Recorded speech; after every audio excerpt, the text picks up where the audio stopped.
Hi, good afternoon, everyone, and welcome to our day 10 of our college internship.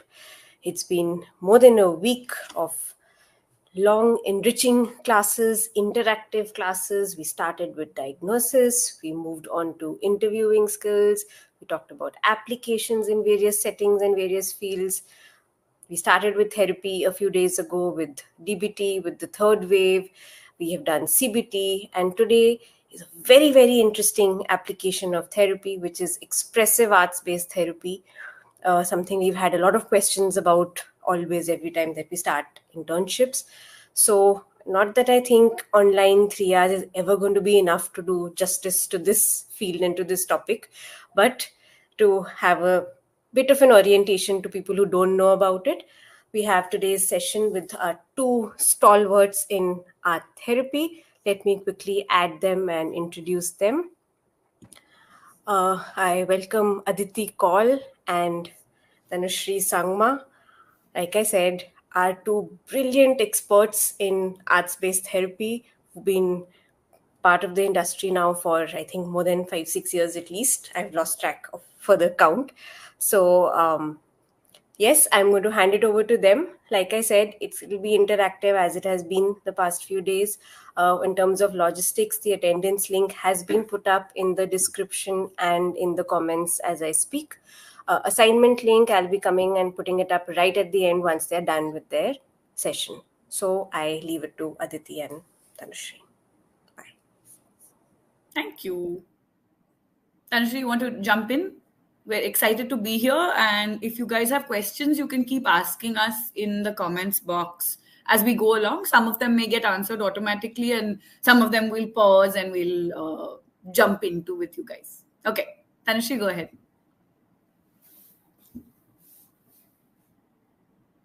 You're muted. Yes, Or is it I just me? recognized that Okay. I was muted.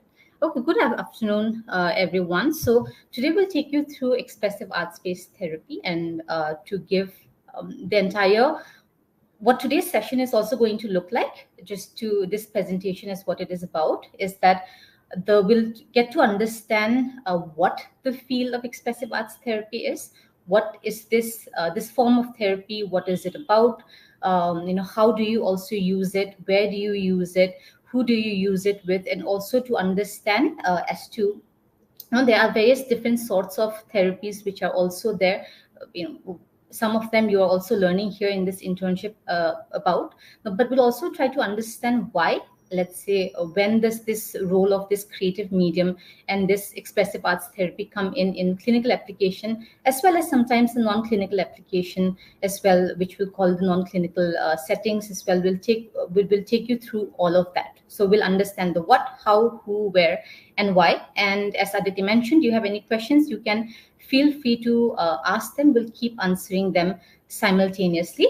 But also, just to help you all, just to clarify that this what, how, who, where, why, this is not going to be the format in which we're going to take the session. This is just like the overall overview of what we are going to be touching upon to start with the basics. So to introduce expressive arts therapy, let's also understand, let's say, the definition of expressive arts therapy. But I also feel that in this field, definition is also definition feels very one dimensional, so you can't really fully understand what, let's say, what using visual art or drawing or sketching or making clay or creating music or singing to music, listening to music, all of these creative mediums would do, what kind of therapeutic outcome it will also give, as well as the kind of therapeutic impact. But just to understand what it is defined as, so the IEATA, which is the International Expressive Arts Therapy Association, defines it as a combination of the various different forms of creative modalities, that is your visual arts, your movement, your music, your writing, and other creative processes, which could, let's say, involve poetry. Right? It could also involve drama. That could also involve, let's say, story creation, story narration. All of these creative mediums and the creative processes, which means that creative processes essentially is that when you are communicating or engaging in the art, in the art making process or the art creation process, right? It's not the usual way of, let's say, how you would express if you were to use, let's say, the verbal or the talking means of communication. All of them, if you, let's say, create a collage, or if you are creating a self portrait, if you are expressing about your own self, or a music can help you define a little bit about your own self, all of that identification, understanding is involves a very creative process as well, right? So As opposed all of to, these, I were yes. to jump in also, I think as opposed to, for example, an art class or a music class where there is Mhm. an outcome, of an aesthetic element that's required. Here, it's centered around your ability to express how you feel and play with the novelty of mediums, right? So to Mhm. actually create and not, so Tanushree will not in a session tell me that draw a tree and draw clouds, and now draw clouds like this. Okay, this cloud is wrong. So that will never be an art therapy session. The creative process of how one expresses and the novelty of playing with mediums is essentially what will give us what we're looking for in terms of a therapeutic space of engagement.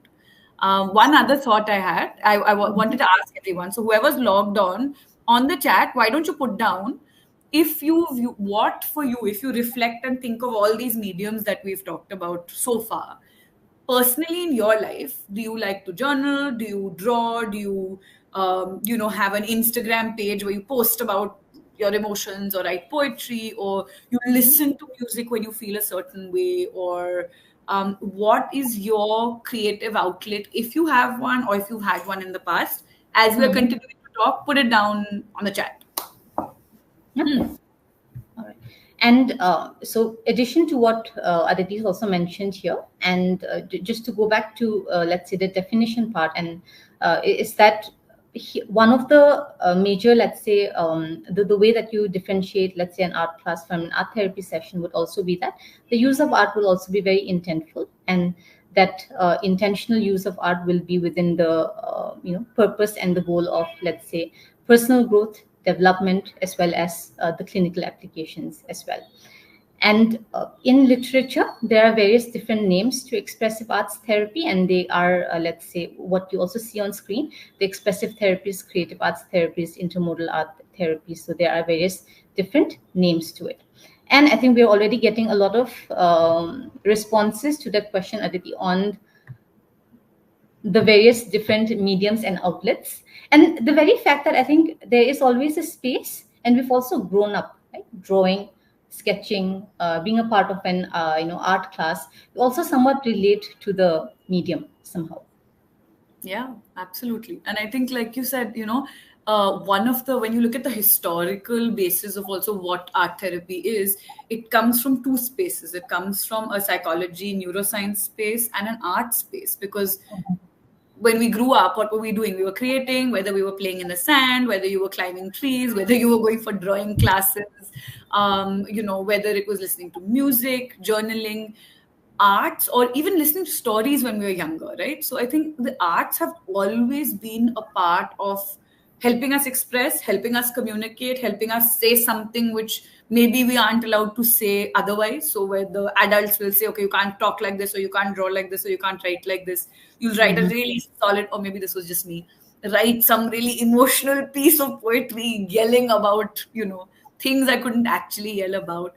And check into psychoanalysis, you talk about sublimation, right? What is sublimation as a Mhm. defense? Something we work with a lot in art therapy. But the Mhm. core is exactly this, whether it's music, art, what form of visual art, quilling, poetry, mixed media, all of these things I'm seeing, is that this is a very natural form of expression that over time, as we grow older, gets taken away and it becomes separated as a ye hobby hai, right? This is your Mhm. hobby. And when you express, you talk and express, and you study and you walk and you move. But the language that we actually were born with, in addition to words, or we weren't really born with words, right? We were googling and gagaing, but Mhm. was movement. You were constantly moving, was Mhm. art, was music, was sound. We responded to those things. And I think that is where expressive arts therapy has really come back, is recognizing that talk therapy or verbal reflection is one part of what can be a larger holistic intervention for somebody, which is mind and body and emotion, and utilizing all of these languages that we so naturally possess. Look at the chat, right? But we just don't tap into. Yeah, yeah. And what Aditi's mentioned here will also take them up as a part of the why of expressive arts therapy, and how that in addition to, let's say, the verbal part of the existing therapies, how we can also utilize that creative mediums as well.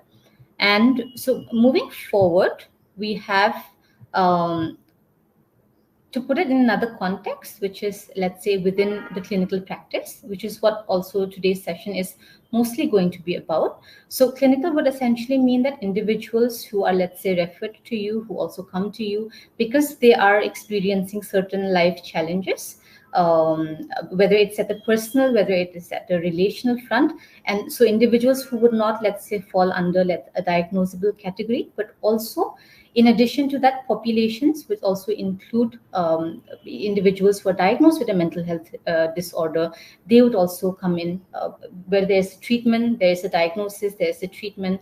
That aspect is what we call within the clinical practice and the clinical context. Now, I think looking at the first part, it looks at another thing which also differentiates between an art class and an art therapy session would also be the presence of, let's say, a therapeutic art making within a professional relationship that is there between the therapist and the patient. Right? And that is also an important aspect of what makes it psychotherapy.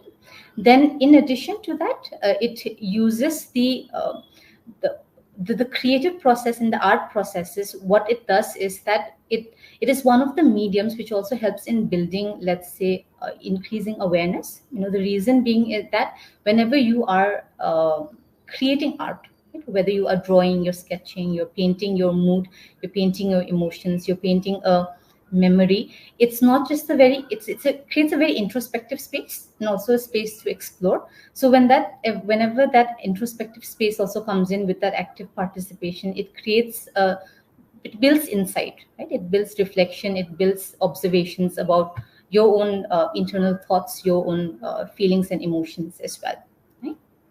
Yeah. And in addition to this, what it also helps with is that it helps in building resourcefulness. Right? Using art as a means of coping with symptoms, using art as a means of dealing with day-to-day stress or really bigger stresses that an individual would have experienced. What it also does, it mediates that healing process as well. And it is also a medium intervention in which we can look at addressing traumatic experiences, addressing ways and means to cope with, let's say, whether it's anxiety, depression. These are also some of the areas where art have also been used as well. The other role of art therapy in clinical practice, right, is also to enhance certain abilities. A lot of time we look at intervention also from the point of problem. Right? What is the problem that needs to be addressed?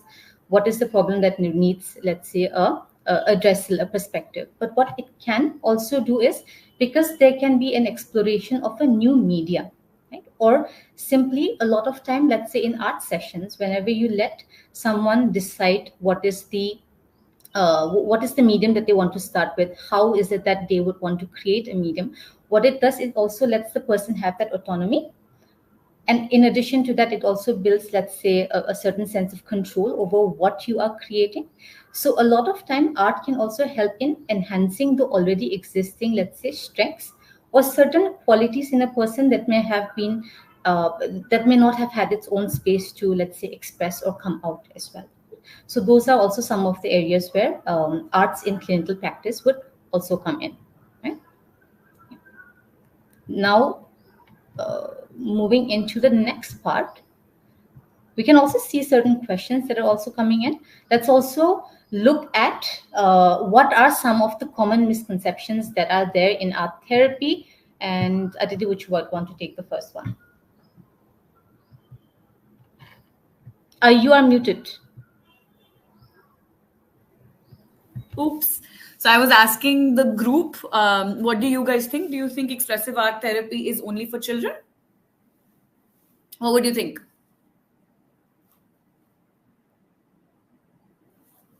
Anyone? Yes, no? No. Okay. I have one no. Okay. So yes, it is clearly we're busting myths. So no, it's not for children.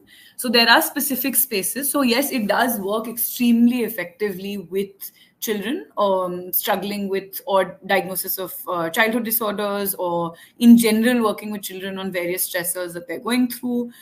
It works extremely well in the space of trauma. So there's a lot of evidence of art therapy work done with clients regardless of age on trauma, with anxiety, with somatic symptoms, looking at neurocognitive disorders which come in when we're older.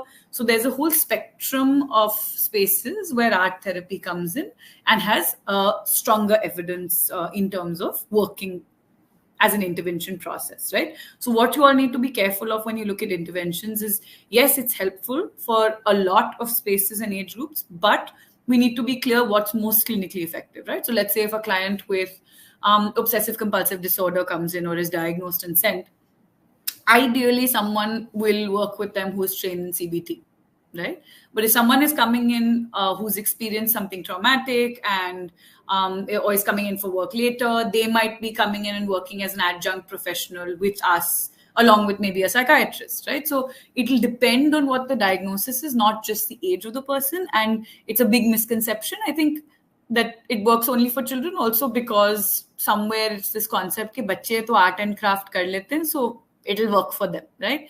In fact, for kids, it's very easy. Language in art is very easy. Adults are struggling with utilizing art as a language. And some of the most impactful work I've seen is with young adults, with teenagers, with older adults, depending on what they were struggling with, because it was such a revelation that this isn't something they had done before, or this isn't something they'd been doing. They didn't realize how much was stored or repressed inside that they weren't being able to release, or that they were just verbalizing, but the sort of connection between actual expression or what they were feeling wasn't aligning with what they were saying. So it's just really interesting to understand the actual impact of art therapy. What's the second one? One doesn't have to talk in this form of therapy. So again, it's no, but why do you think? So the assumption is that you will draw and then it'll be done, right? But if you don't actually reflect on it or write about it or process what you've created, then it's like you've put something into the universe and you've left it there, right? So there's no point. It is only therapeutic if you make meaning, if it makes sense, if that process is integrated and then applied in your life with your problems as you move forward. Just creating art in any form, whether it's movement, writing, stories, visual art, does not in itself constitute therapy. However, the arts can be therapeutic, which means what you all mentioned, that on their own, us creating or journaling can be therapeutic, but a psychotherapy, an art psychotherapy session requires verbalization, processing in one way or another. Yes, and just to add to this, I think what the talking part also does is that it also sort of helps you build that coherency with what is it that you've created. I think that coherency is important when it comes to, let's say, when it comes to trauma, right? That coherency of what is it that happened, to make sense of it, to fully process what has also happened. That coherency is helpful as well. Then going to the third myth is that one has to be artistic and creative to do this form of therapy. Everyone, what do you think? Does one have to be artistic and creative to do this form of therapy? Now, the misconception here is that, and I think this misconception goes both ways, right? So in order to become an arts-based therapist, you don't have to be artistic or creative, or let's say have a particular training, but in arts or the creative arts. But also sometimes there would be also individuals who practice, who has a certain, who has a training and already existing training in creative arts as well, right?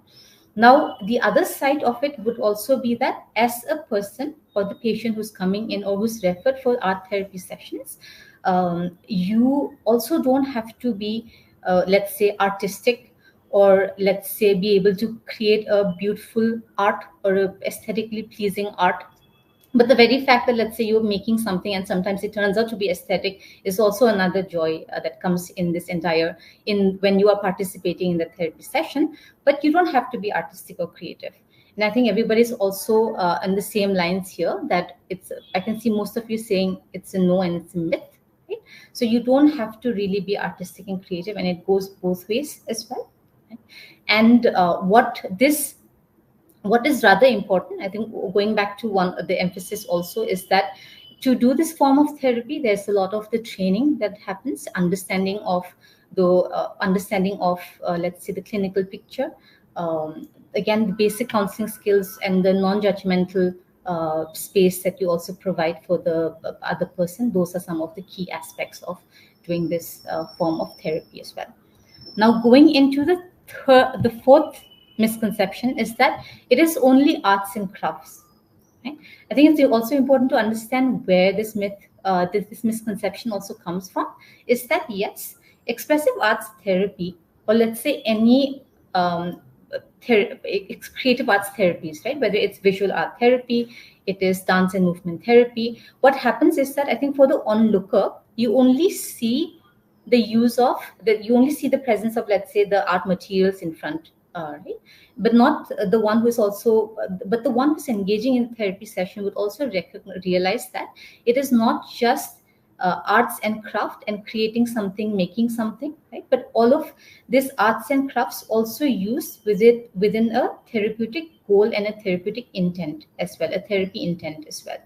So yes, different sorts of by virtue of the fact that expressive arts therapy also uses the various creative mediums, there are going to be those mediums and material which is also going to be a part of the session.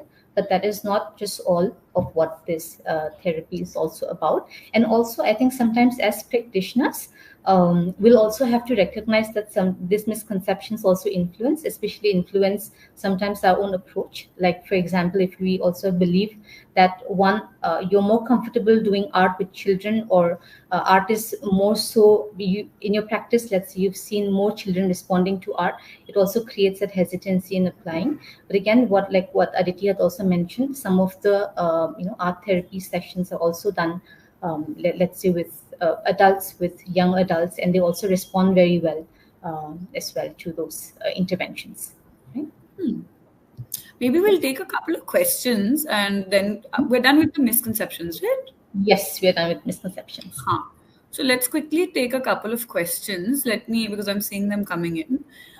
If someone is not inclined toward a particular art form or not inclined to art at all, revise your last 9 days, right? There are many modalities and many forms of therapy. So if anyone is not comfortable with any form of therapy, you will not be like, let me give you this form of therapy, right?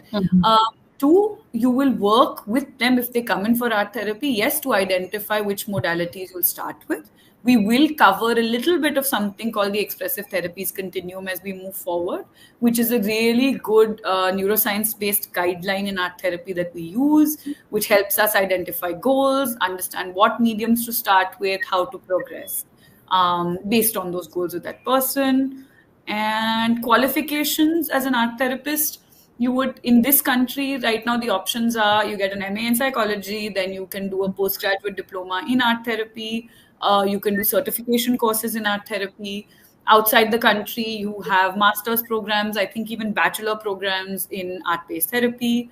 Then you could get aligned with different bodies, Yeah, international and association. national art Yeah. therapy bodies. Yeah.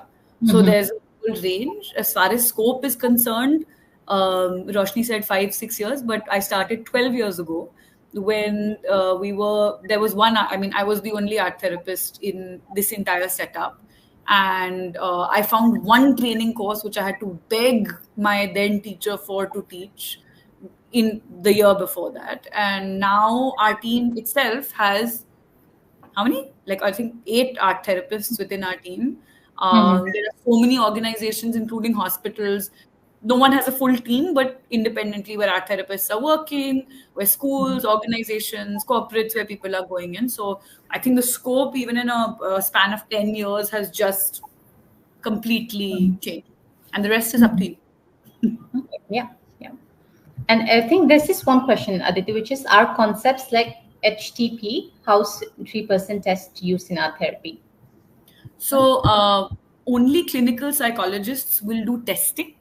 The concept of the HTP or the house tree person, yes, is part of examples of assessments that can come into an art therapy process, but there are far more advanced ones we use, including the bird's nest drawing and a couple of other tools, which come into regular practice. So it's not an assessment, independent assessment tool. The HTP is something which is used as part of an assessment battery by a clinical psychologist. So an art therapist is not doing a clinical assessment, right? So, and there's another question, which is, I think, which we'll answer over the course of the session today, would be that how do we figure out if art therapy or which other therapy is required by the patient, right? We'll take this up later as well, and I hope you get the answer as well as you listen through this session. Is that a lot of time um, when art therapy is when an art therapy session is referred for a patient, then there are certain, let's say, um, problems basis of the case conceptualization that you also decide which form of therapy and if the person would benefit, let's say, from an art therapy session. The next part of this entire session right now is going to be the why, and I hope that answers the question. Okay, so going into the expressive modalities. All right. So we've just put here all the comprehensive expressive modalities that are there. You can see visual arts, dance and movement, music, expressive writing, poetry or bibliotherapy, or which is the use of, let's say, stories, already existing stories as well, drama and play. Right? And each of these modalities utilized together is what we call the expressive arts modalities. And also understand that each one of them, like for example, music, dance, movement, visual arts, they are also their own separate fields altogether. But within expressive modalities, we are looking at the intermixing, intermodal use of different modalities for patient, for intervention and treatment. Okay? And we'll take you through each of these mediums. And what is important to understand with this medium is that this modality, right, it's a rich modality also, given because that each of the modality has various range of materials that are there, various tools and activities that are also there within each of these modalities. And each of that modality ka jo process hota hai, it's very different. Like when you create a collage is also very different from listening, the process of listening to a music, or creating a music, or using, or let's say using rhythm and trying to catch the tone of that rhythm, right? Or using dance and movement. Each of this medium varies from one other medium and another. The processes is different. Now, what is common amongst all of this is also that each of this medium also requires the active participation of the person who is also engaged in the therapy session. It also benefits, I think, for the, let's say, the therapist also prior to engage in those art exercises as well. It also helps you navigate and understand what the entire process involves in that. But all of this involves the active participation of the person, the therapist as well, and all of them have a also allow for that self-expression. A lot of times, this is also where art, the use of expressive art modality lies in the fact that it does act as a alternative medium of communication.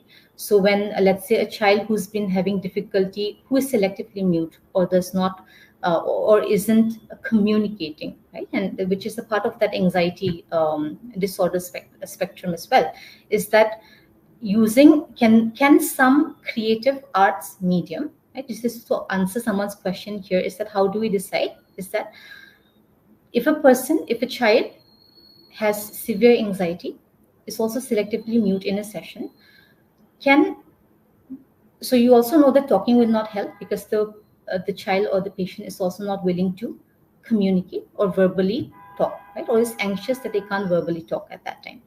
Now, then we'll also have to then filter out what are the other existing mediums through which at least you can start the session, right? and what is it that you can do to break the ice or build the rapport, right? And in that, are certain creative mediums, will that be helpful in building that rapport, right? So it also helps in that communication, right, part as well. So this is also how you decide, let's say, which medium or which tool in expressive arts is also to be used in the in the intervention process as well, right? And all of this, if you've in your own personal experiences, you will also recognize that it does allow for a different sort of an expression, an individualized expression of one's own self and how we feel. Yeah.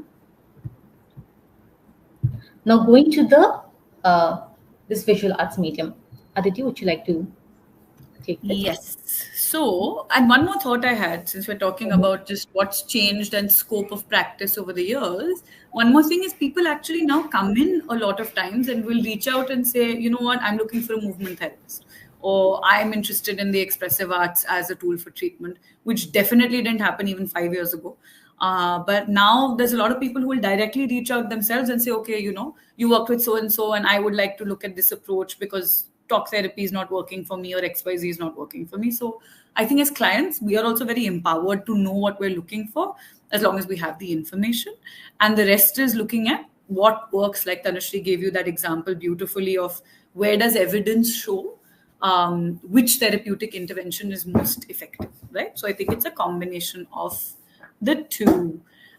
Visual art. So our first piece of what we're going to work with is visual art based interventions. Visual art meaning everything from drawing, painting, coloring, collaging, photography, any kind of visual representation, externalized visual representation becomes a visual art based intervention in terms of a medium that we will utilize, right? So essentially, if I read the definition, involves the creative techniques of drawing, painting, collaging, coloring, sculpting to help people express themselves creatively, examine their psychological and emotional concerns, and yes, and for a representation of one's internal world, past, present, future, in the form of an image. Now, what happens with images is it brings out this space for multiple things, right? One is metaphor, one is making sense of what I am trying to put out. So, if I say, create an image that represents sadness for you, then I'll say, okay, do a scribble of what is okay. Let's do it quickly. If you guys have a sheet of paper and even a sketch pen, I want you to on a notebook create 4 boxes, and I'm going to give you focus. I'm already going to start. I'm going to give you 15 seconds per, or let's say maybe 20 seconds per emotion, to scribble out your representation of that emotion. Okay? So the first one is joy. And your time starts now. So emotion 1 is joy. You have 20 seconds if you're doing this to scribble it out. I'm going to give you 4.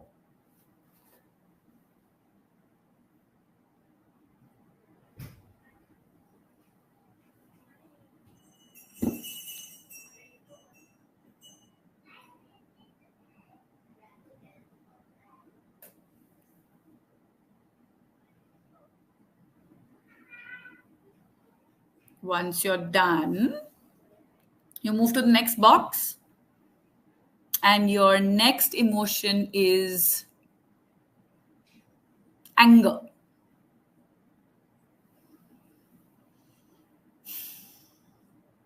Second is anger. 20 seconds with whatever you have lying in front of you.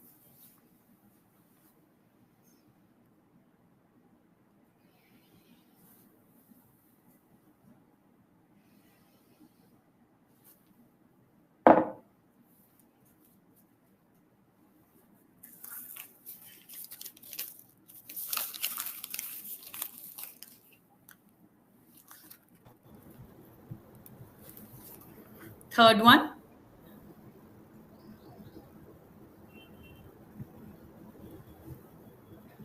Third one is anxiety.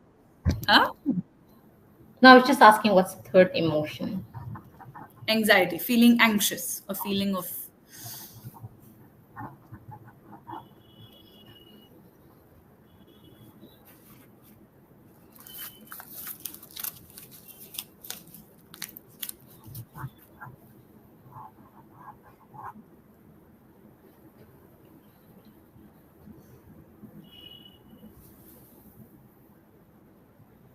And the last one, final box, Fear. is rest. Rest. Rest. Rest or relaxation or comfort, any of those.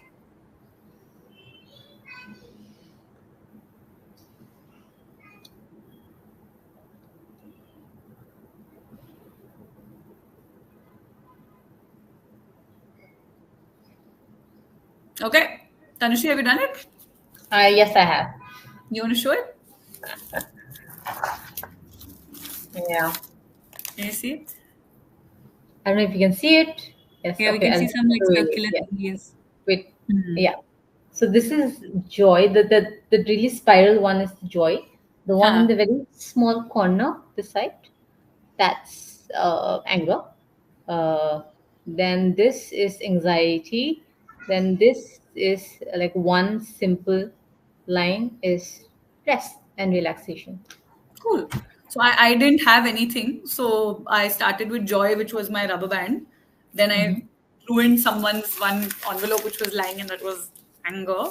And anxiety, I was just like, all mixed together will be anxiety. And then finally, the rest while I have my glass of water. So I was just like, that's going to be rest. Now, if you were to dialogue with Tanushree or one of you or myself, and say, okay, what does this mean to you? Label it, give it a title, give each emotion a title for yourself.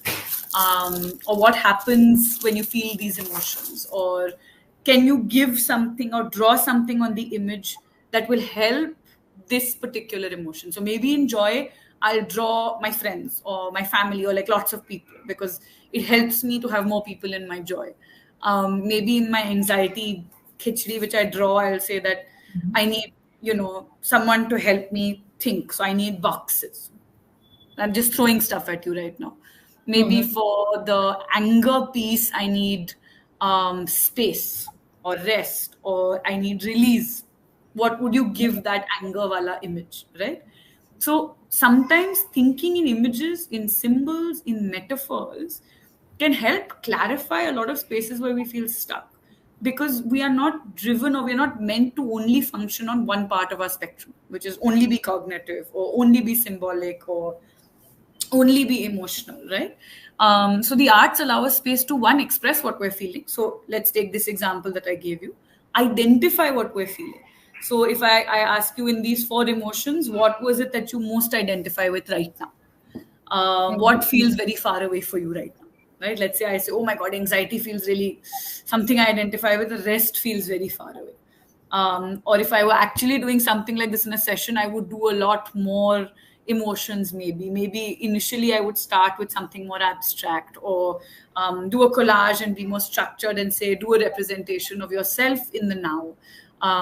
Someone talked about a kinetic family drawing. So we do different kinds of family drawings to look at understanding interpersonal and relational dynamics. So me Mm-hmm. saying, what is your relationship with your family like, and what you will say about it, versus when I ask you to do a genogram with stickers or symbols of your family. Then I'll be like, oh, my mother is like a lion, right? My father is like a bear. This so and so parent or caregiver is like this. This partner is like a smiley face. This partner is like a snake, right? So whatever different pieces come up, the representation and then the processing of those is far more extensive and deeper. And sometimes you'll be surprised and you'll be like, oops, I didn't think that I would choose snake for this person. I think I'd choose lion for this person. Or I'd choose my earring for this person, whatever, right? It encourages your imagination. It helps build perspective. It helps build insight. And with visual art, one of the differentiating factors is it helps externalize. You're not just saying words to me, I'm putting it on something and I can actually see it. And a lot of times we do something called a visual art review, which is you actually see all your artwork over months. And I'm getting goosebumps saying it, which is funny. But when you see your first piece that you drew versus what you've done through the course of therapy, it's fantastic to see the difference just in how you utilize material. Were you very conscious at the start, even though you knew you didn't have to draw nicely, but you made an effort कि नहीं नहीं मेरे को तो अच्छा बनाना है, I have to make it aesthetic. and how did that evolution happen can literally be seen in an external space. So yeah, these are some of the, hopefully give you an essence of how powerful visual art can be. Different mediums within visual art will have different specific powers, which we'll also come to later. So clay will have a different impact versus paint will Mhm. have a different impact versus pencil drawings, or collage will have a different impact. Yeah. Yes. Next, do we The have a lot of next, questions? Are we okay? yeah. We have a lot of questions. I think we can take that later. ठीक है. But those are Okay. different questions. Yes. So the another creative medium is dance and movement therapy. Just to add here, I think dance and movement therapy is also one of the so if in art and visual art therapy, let's say it is the art, the color, the paper, which also becomes the medium. In dance and movement therapy, what is the canvas? Right? Our body is a canvas essentially, and just like our body is a canvas, let's say, and like just on a canvas, what you do on a canvas, right? You have a blank canvas. What do you do with it? Either you can choose to not create something on it, right? But you can also, let's say, a lot of times you create on the canvas, you draw on it, you create certain things as well, right? So similarly, when we look at the body as the canvas, I think it becomes the medium through which you also, let's say, express, right? A lot of time in what is also said is that, let's say, a lot of our experiences, whether it could be, let's say it's a traumatic experience as well, right? A lot of time that also gets stored in the body, right? So whether it is through the aspect of touch, where certain things also gets triggered, or certain memories or certain experiences or sensory experiences gets triggered, that is also where dance and movement therapy can also be utilized in one's expression, one's exploration of emotions, right? You can, what another therapeutic component of dance and movement therapy is also the embodiment. So let's taking the exercise that Aditi has taken you through in the verbal in the visual art therapy modality. You take the same different emotions, and the person can also be asked to, let's say, embody those emotions, right? What happens to your body when you are let's say joy? How does your body emote when it's feeling joy? How does your body become when it's nervous and anxious, it's not confident? How does your body become when it's angry, right? So all of these experiences can also, either they are stored in the body, can also be embodied through the movement process, right? And when a lot of our, let's say, a lot of our um, dissatisfaction, with life, or just not feeling happy, or feeling, let's say, sad, or not feeling um, all right, right, also sometimes comes from not being able to express oneself, right? Or to explore oneself, or to have that channel to communicate and express. And sometimes dance and movement therapy, in which you don't have to know, let's say, the skills or the techniques behind how do you make a perfect point using a different part of your body, but it's also more about how you can use that body to express, how you can use that body to explore, right? uh, Taking Aditi yours on dance and movement. Huh. No, I was listening, and then I was just like, I felt like stretching as you were talking. And if any of you sitting on the computer screen also feel like it, do it, right? A lot of times I feel like we don't focus on our body, we don't listen to our body, we don't use it as the canvas that it was given to us to do things with. We're stuck on computer screens, we're doing this internship here, we sit in a class, we take notes, we move very specifically, if at all anyone will go to a very specific gym, etc. And we're not expressive, right? So I want you to think of what Tanushree just said, and think of how a 2-year-old moves, or a 3-year-old moves, right? They'll be like, with their full bodies. They express using every tool. Exhaustion, joy, anger, everything is expressed. As we grow older, again, on a general, we start holding more, right? There's a how we need to present. Therefore, we store more. And that storing, the emotional storing of trauma, just the physical holding of social rules and spaces, takes a toll on our bodies that we don't often realize, and we stop then expressing through those bodies. right? So a lot of people now with a lot of physiological somatic concerns coming into doctors, orthopedics as well, um, essentially centered around stressors that have added up or traumatic experiences that have added up, is dance movement becomes a fantastic tool there as well. In terms of how we build into it, just in an addition to what Tanushree said, is tools. We look at building movement range. So you first remember it's not about dance. So you'll come into a movement session and essentially the therapist will work with you to help you start using your full body, right? Actually feeling your fingers to your tippy toes to every part of the body and beginning to feel confident about listening to those parts of your body. What do I feel shame about? Is there guilt stored anywhere? Am I just holding physical pain or pressure anywhere, right? What part am I very confident about? Which part of my body gives me joy or strength? And then slowly, as you build range and you start learning how to move your body, you move to the next part, which is looking at using body metaphors, learning about body percussion and adding music into that, layering those two, looking at using objects and props, which is something we do to amplify your expression of whatever it is that you're doing through movement, focusing on actually managing arousal when it comes to anxiety. So, can you manage your heart rate? You start actually learning to regulate some of that. And it can be extremely powerful in terms of confidence, working with groups, working with families, working with dyad units. Dyad is essentially a unit of two. So movement can be very powerful in building empathy, various goals that we're able to reach through this particular process. I just want to answer. Someone said, "Can I be a clinical psychologist and an art-based therapist?" Yes, you just be required to do both those trainings. Mm-hmm. Yeah, sorry. I think that's it. Anything else? No, no. No, I think yes, that's it in terms of dance and movement therapy. And Yes. I mean, each of them is a uh, you go deeper into each one of it. It's a very different field. Oh, yeah. Each has very different theories altogether, right? But if Absolutely, you want including like you said, assessment. So dance movement will have this. There's a space called Laban notation. There's Mhm. Kirstenberg's movement profile. So movement will have that. Visual art, like we talked about, bird's nest drawing can be Mhm. one example. The kinetic family art. So different tools in different therapeutic interventions within the expressive arts Mhm. banner. So there's a lot of Mhm. studying yet to be done. Yeah, yeah. Yeah. And similarly, in like visual art, I think one of the therapeutic outcomes of dance and movement is also like the integration. Right? I think the first line, if you look at the psychotherapeutic use of movement to promote emotional, social, cognitive, and physical integration of the individual, right? That is also what it does.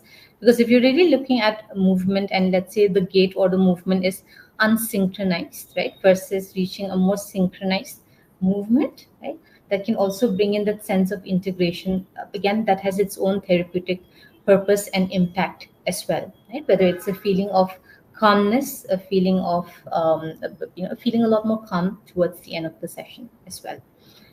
And another I think tool that is used in dance movement therapy is also movement metaphors, right? Which is in case how do you take in inspiration from, let's say, nature to also embody a certain movement, whether it is moving like a wind, moving like a how moving like a water floor or waterfall or growing like a tree. So all of these have different range of movements, and you can also, to make it less, let's say, threatening, you can also use these nature metaphors also as a part of starting that movement range as well.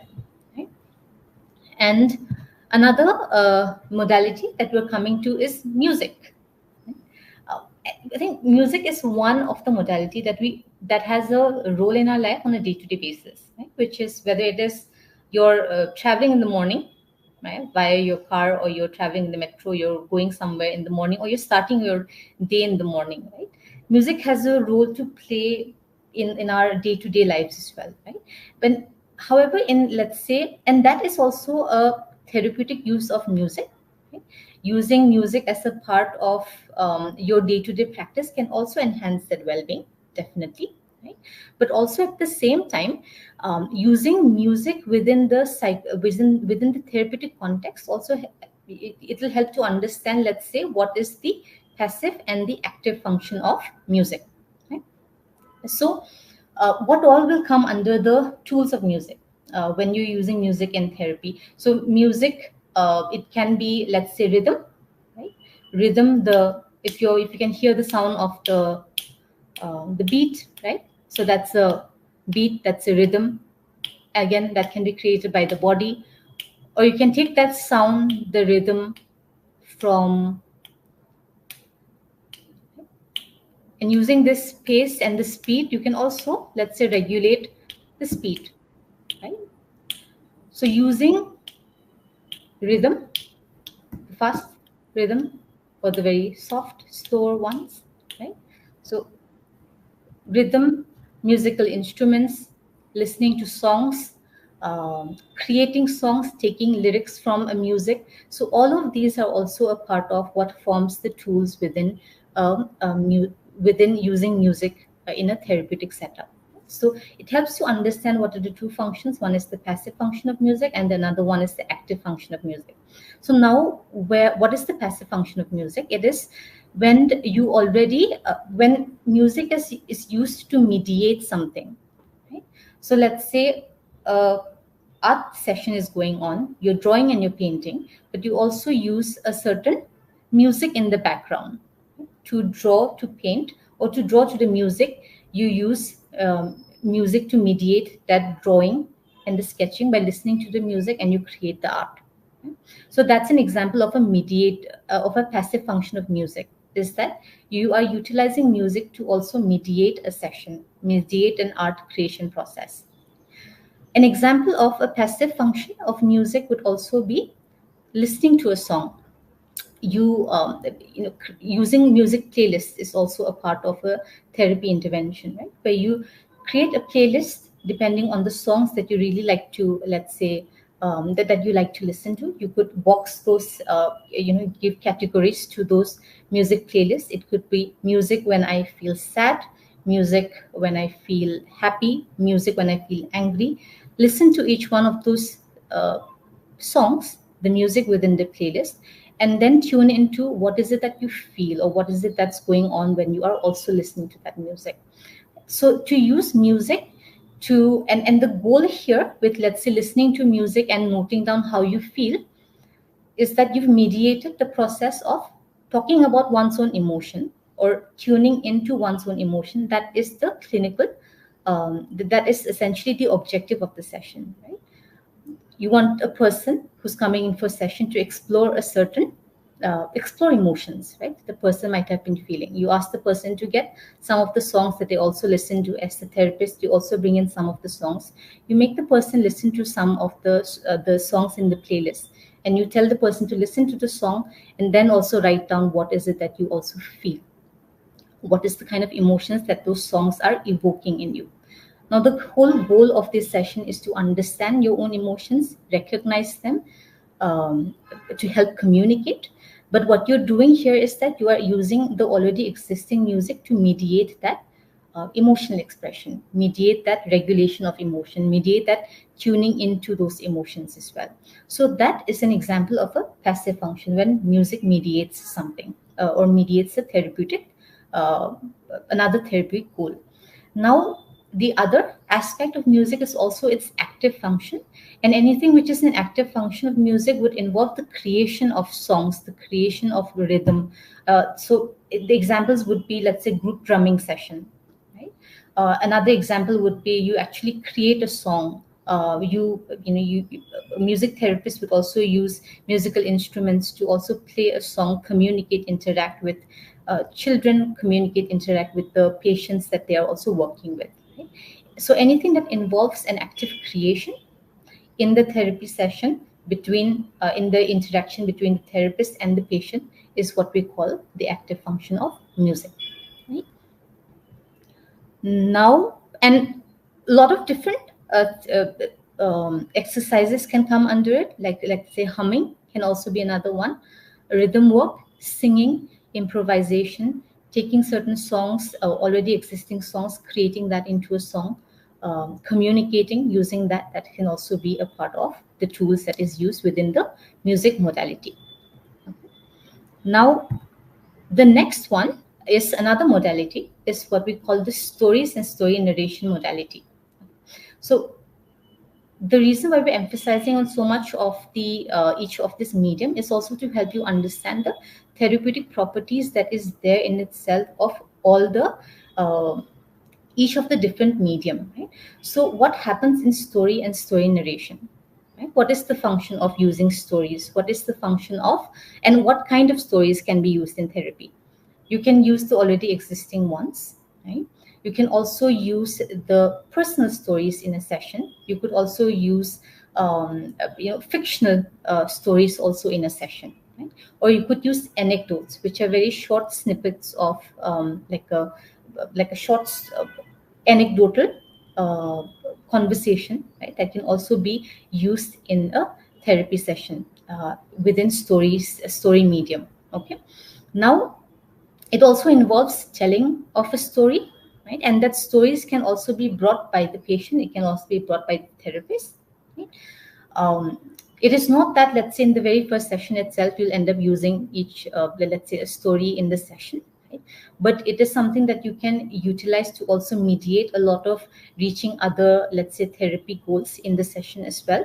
It will also involve a story creation, maybe a story narration of of what the person is communicating, right? Or in another way of using music, another way of using stories in a therapy session would also be that the therapist in itself presents a story, right? Of a let's say a person. There's this one particular story of a person who is traveling through a very who's going through a very long journey, right? And then this person is actually carrying a lot of things, right? Whether it is things that are rotten, very heavy, very heavy tools on the shoulder, carrying a lot of things on the waist, carrying a lot of things on the hand, and walking and going through a very long journey. And this person meets various different people in that journey, and then each person tells the person that, why are you carrying so much water in your hand? As you walk forward, there's a well that is just nearby. Then the person realizes that, okay, there's a water, then actually I don't have to carry so much of water. Then the person um, you know uh, takes the water and then keeps it aside, and now feels some weight lighter. The person then walks, right? And then the person is carrying this certain food which is already rotten. So the another person that they meet on the way points out that, why are you carrying something which is rotten, right? And then the person realizes it and then drops it as well, right? So this story continues this way of this person who carries a lot of things with them, meets various several different people along the way. Each person that the person meets along the way tells them that, it helps the person realize and recognize, right? What are some of the things in the past that also needs to be left in the past and should not be carried, let's say, in the present. And if you're carrying that in the present, it also creates a lot of burden, right? So similarly, so a story like that can also be used and brought in by the therapist, right? Who could create that, because, given how many sessions have happened, given your conversations in the session, realize that the patient is also going to benefit.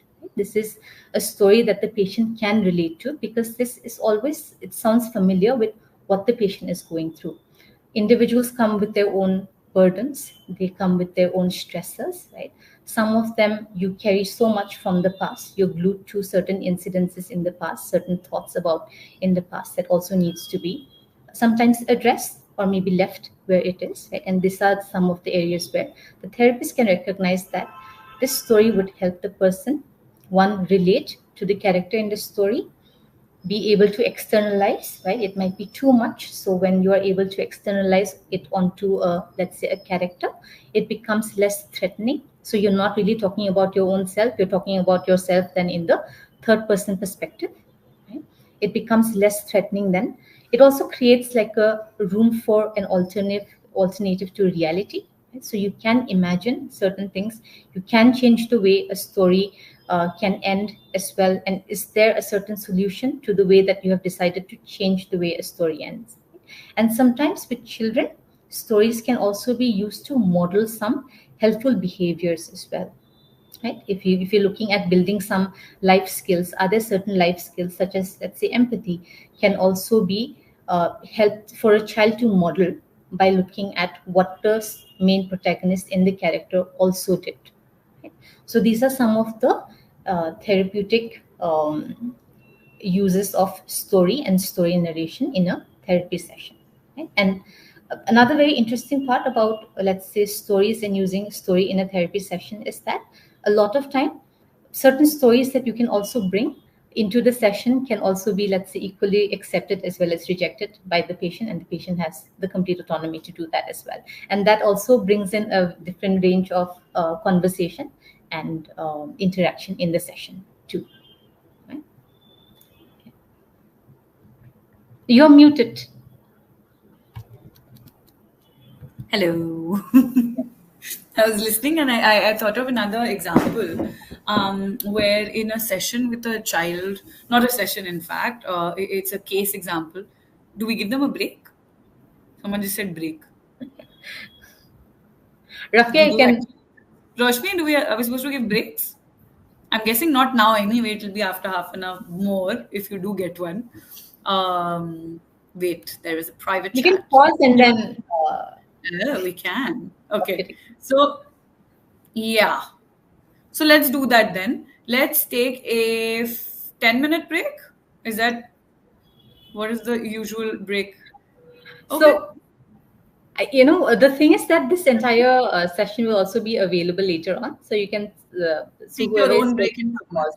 Yes, take your own break Okay, and so come back. then I think what we'll do is we'll finish the modalities and then we'll give you guys a break. Okay? Yes. So give us another maybe 15 minutes and then we'll give you a break. Anyone who needs to run and come back can run and come back. Till then, I'm just giving a case example for storytelling, right? So essentially, the example is of a young child that I worked with who was 10 years old and was going through a process of grieving. And this is then 1.5 years in therapy. And the work was centered around visual art, storytelling, and narration, which comes from narrative principles. So, what we did with this person was actually develop an entire illustrated comic strip, which was a representation of a character that we came up with, and this character's journey through a war, through looking at very Marvel movie inspired. What he called were the spider's 5 rings with different powers, and how slowly as the story and the comic unearthed, there was a representation of the parent that was lost.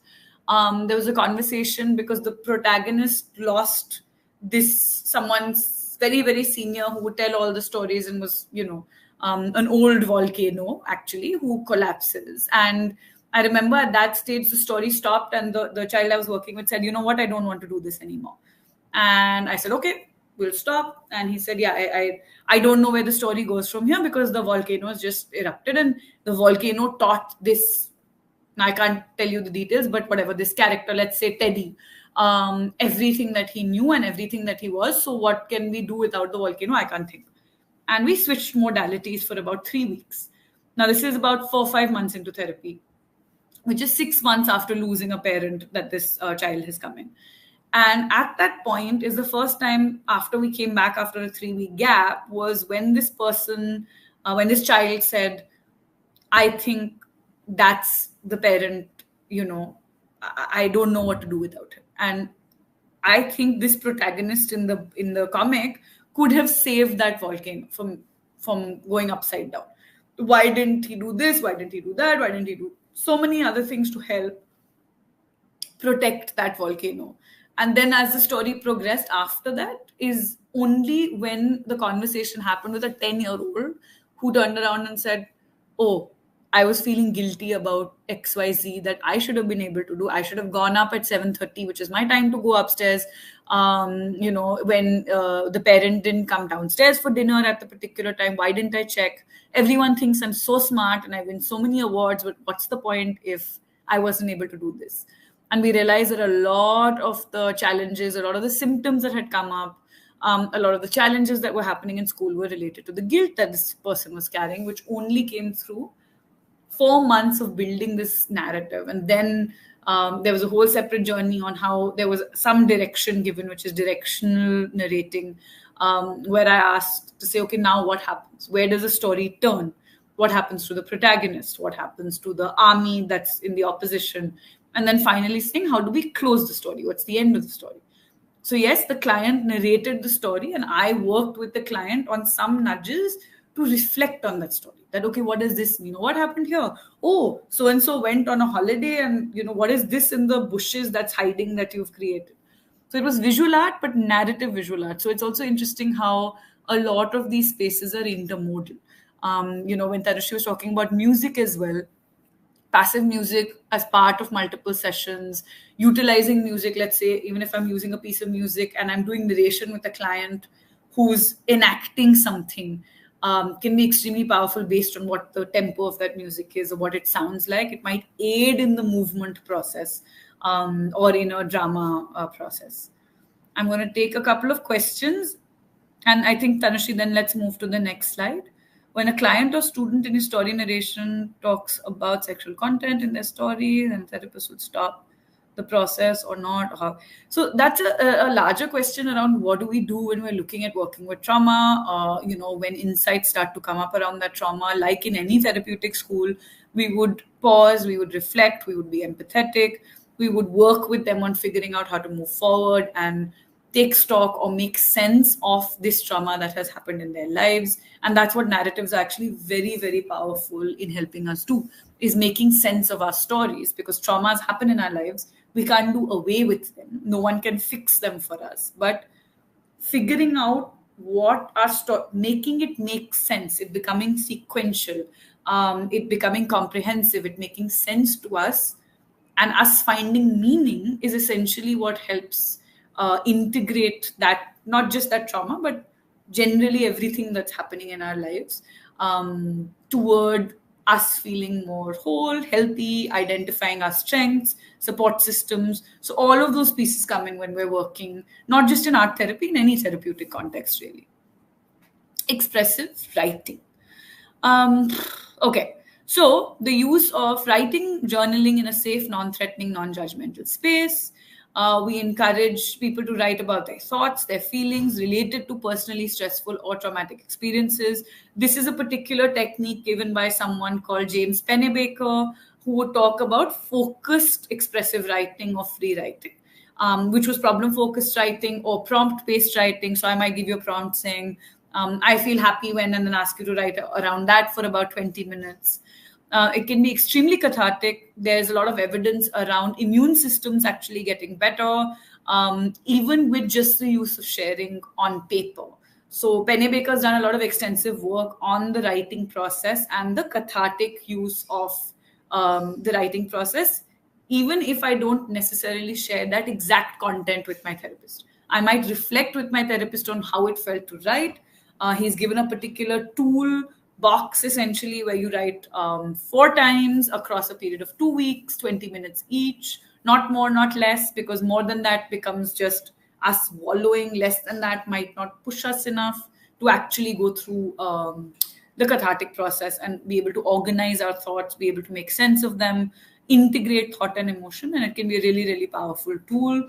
For any of you wanting to read up more, go back and read James Pennebaker, who talked about expressive writing and the LIWC, which is the Linguistic Inquiry Word Count, which is one of the tools that he's used and done a lot of research and finding a lot of evidence in. And we've come to play. Tanushri, you want to jump in with this, or am I? I think I'm doing this. Okay. So, play. Now, this is the last one, I think. Or we have maybe one more after this, which will be very short, and then we'll give you guys a break. Now, play is essentially one part of the therapeutic process where we work specifically with children. So, play therapy's evidence is essentially around working with children. As the term suggests, we look at playing and engaging, whether it's with toys, whether it's imaginative play. There are different types of play, different types of interactions. It is also narrative, because you might be building stories through that play process, but you will be engaging with the client. You might be a character, they might assign you a character. There are more structured forms of play where you will structure what the game is about or what is going on in the narrative, versus unstructured, where you let the client lead and, direct the play or direct the story that develops out of the play. There will be, what am I missing? Involves creation of imagined settings, interactions, and realities, helps children express, communicate psychologically and emotionally distressing or charged events, and it becomes a safe, non threatening place. There is directive and non directive play as well. So there'll be specific kinds of direction. The therapist might actually intervene, saying, okay, now this doll or this, lion goes to this jungle. Then what happens? So I'm directing the play purposely for a reason, or I let the client direct the play entirely, right? So there are various tools. Play is also an entire independent field of study. Sandtray is used, elements of theater are used. So there's a lot of depth around play work that one can go into. Trauma work is essentially where play comes in a lot. Working with a lot of younger children is where play comes in a lot. Yeah. And also, I think the development of play it's also developmental, right? Function Yes. is also a lot more developmental, that children begin to communicate, right? And then that it's a form of making sense of the world, right? Through the use of play, whether it's an imagined play or the as how children start to play and then they also enact, right? I think the inaction and the very fact that it's developmentally very appropriate in terms of the kind of intervention, it also helps in sometimes enacting some of the distressing events that may also not be that could not be, let's say, verbally communicated, right? Or certain things that the child itself can't fully process, but that can also be spontaneously enacted through play as well, right? And the last medium is drama, right? Yeah. And so we'll not delve so much into this whole medium, but the whole aspect of using drama in a session could also, some of the very common tools are also, let's say, role play, right?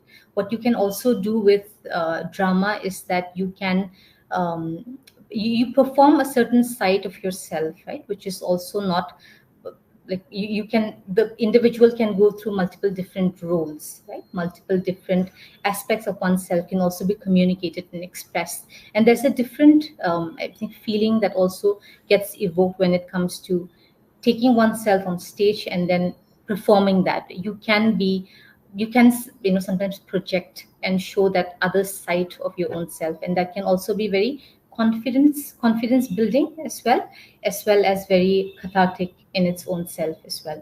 Sometimes just, let's say, allowing even like for a child, right, who enacts out a certain play that they've also done, right? It's a, and just enacting it out again and again, right? It, and so again and again comes in from the therapist side, is that okay, you've done this once, how about you do this again, but with a lot more, well, let's say you enunciate the words, you use your body as well, you make your body movements large, right? You emphasize on the words, and then you stay with that character again, right, in that in that performance. What that also does is that it also builds, let's say, a lot of confidence, right? And a lot of time confidence is also shaken when there's a lot of doubt, right? When you are doing that in a therapy session and you can be your own self uninhibited, or there's not much of, let's say, fear of what other people will think, it's also a therapeutic impact that it also has.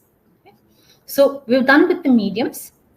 And somebody has asked this question, is guided imagery a story narration technique? No, it's not. Guided imagery and story narration, very different, coming from very different areas.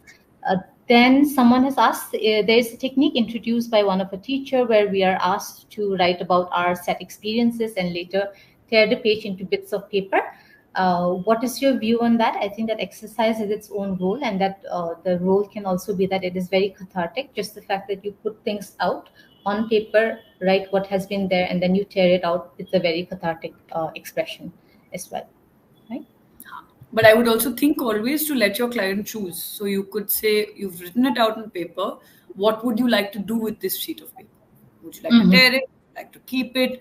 Would you like to keep it far away from yourself? That's also a reflection of where you are on that journey and Can I tear it up? Is it actually, do I not want to tear it up? Do I want to hold on to it? So again, art therapy is also in recognizing very rightly, like Tanushree said, what was the goal? We don't randomly do activities with people. There is a reason that you think of doing something with somebody or introducing that, and using Socratic questioning or modes of reflection afterwards to understand what they've actually gone through, what's happening to them. And yes, to that last question, which says, do you interpret? No, we don't. But we have learned or been trained in how to ask the right questions to help them reflect and Mm-hmm. share their narrative about whatever it is that's been created, or a metaphor that has been moved through, or a choice of color, or a choice of symbol that's on paper. So it is Mm-hmm. in that reflective dialogue which we're trained to do, in how you Mm-hmm. are even asking about the art. So you won't say, oh, what is this tree that you've drawn? You will ask them to tell us about the image, give a title to the image, think of what symbols they've used or what colors they've used. Does anything stand out to them? Maybe what happened before this image, or the tree was just a seed before this image, now it's a tree. Maybe it's not even a tree, maybe it's a house that looked like a tree to you. And if you said it, Mm-hmm. "Oh, what is this tree doing in the middle of the page?" It would be like, oh, it's not a tree, right? So there are different techniques that we'll train in around this, but no, you are not sitting and interpreting someone's artwork saying, oh, this is what this means. Mm-hmm. Because it doesn't. It is essentially what it means for them that needs to come through. Yeah. I think we could take that break now. Yeah, Yeah. five And we'll minutes. see you guys at it's 4:20, 4:30. Mm-hmm. Okay? 4:20. Yes. It is 4:20, isn't Yes. it? So Oh no, it's 4:15. Okay, so yeah. 10 minutes. We'll see everyone back in 10 minutes from now. Okay.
Hello, and we're back again. I hope everyone's also back from the 10-minute break. Uh, okay, so we have another question. What exactly does happen in art-based therapy session? So we'll also be taking up the approaches, as in the how aspect of art therapy, and we'll answer that question then as well. So what happens in an art therapy session, how it ends, or how it also starts, or where art is also used, is also something that will take up within the how and the approaches of expressive arts therapy. So we've looked at the modalities right now. Now we go on to understanding the why of expressive arts therapy. Okay? Why is this form of therapy? Why this form of therapy can be more beneficial in certain instances as opposed to another? Right? Even let's say with there are other as per evidence, right? There are other existing therapies which are, let's say, a lot more effective when it comes to working with trauma, when it comes to working with anxiety, when it comes to working with depression or mood disorders. But in certain instances, right, where even despite, let's say, the evidence is that these approaches or this therapy would be more clinically effective, right, at times given in the application part, right, when you're looking at, let's say, the person who's coming to you or has been referred to you is not comfortable with just even starting the first session with talking, right, then what, right? And a lot of times when someone is also very anxious, it's difficult for them to verbalize a lot of the things which is happening. They can also be referred. So we'll also look at instances as to why expressive arts therapy as well. So the first one, this one, do you want to take the explore and accessing experiences? Okay. So also just in terms of what I'm just going back to the questions for 1 second and reflecting on what you said, Tanushree. What happens in an expressive art-based therapy session is very similar. Now, the difference between different forms of therapy is not CBT versus art therapy. It's talk therapy versus art therapy, right? So you are shifting the modality. Within art therapy, again, you will use cognitive based approaches, solution focused approaches, humanistic approaches. So there will be a different technique or an approach within an art therapy modality. So if I'm working with someone with anxiety, typically I'll use a more cognitive solution focused approach to my art therapy process. So it will be very similar. What will shift will be your modality, right? I will use visual art for reflecting, for looking at working through, sorry, I'm losing the word. What is it? Hmm? Cognitive what? Distortions. So Mhm. whether it's looking at reflecting on cognitive distortions, working through those, whether it's looking at sublimating certain drives. So again, remember the difference being in talk versus in the tool or the technique that you're utilizing. Then art, of course, comes with a whole other additional bags of tools, including metaphor, symbol, visually sort of representing that in image or in body. So those become the additional sort of spaces there. Otherwise, it would look roughly similar, right? You do an assessment, you look at taking a history, you look at introducing the range of different tools or mediums we have, understanding the client, building a rapport, and then continuing to move forward with goal setting and working through the session. Explore and access experiences, memories, events, and information. So essentially, the first step in art therapy is to explore and access different experiences that we've had, share them, put them out on paper. I might look at taking a history in the format of doing a visual genogram, looking at understanding a life or a series of life events utilizing the technique of a timeline, looking at expression through certain movement patterns, maybe bring in rhythm. It would depend entirely on who this person in that is walking in. But regardless of the client, the first step is going to be looking at exploring and accessing different experiences that this client is coming in and getting a picture of this entire client who's stepping in for the session. Yes. And a lot of times, if you, let's say, let's take this point of why, as in the role of expressive therapies in exploring and accessing experiences.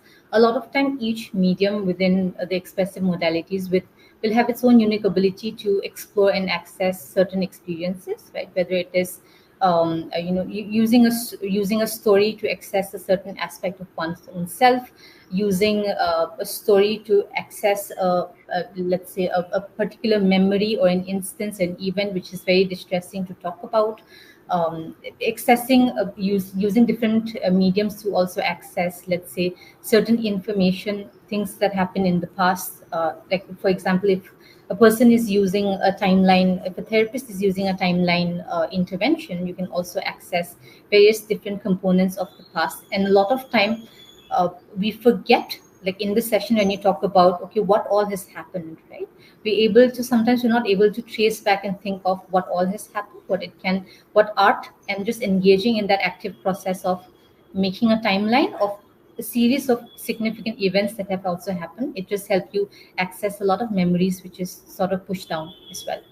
And again, not just distressing events but positive events, and looking Mhm. at strengths. And what you have with the timeline, for example, is literally on one sheet of paper these amazing things that have happened to someone, and these really difficult things that have happened to someone through Mhm. the span of their life, on an A3 sheet or on a chart paper. And that in itself can be very empowering, to go through the creation of that, saying, oh wow, I didn't even realize that while I was going through this really distressing event, I had this whole support system with me.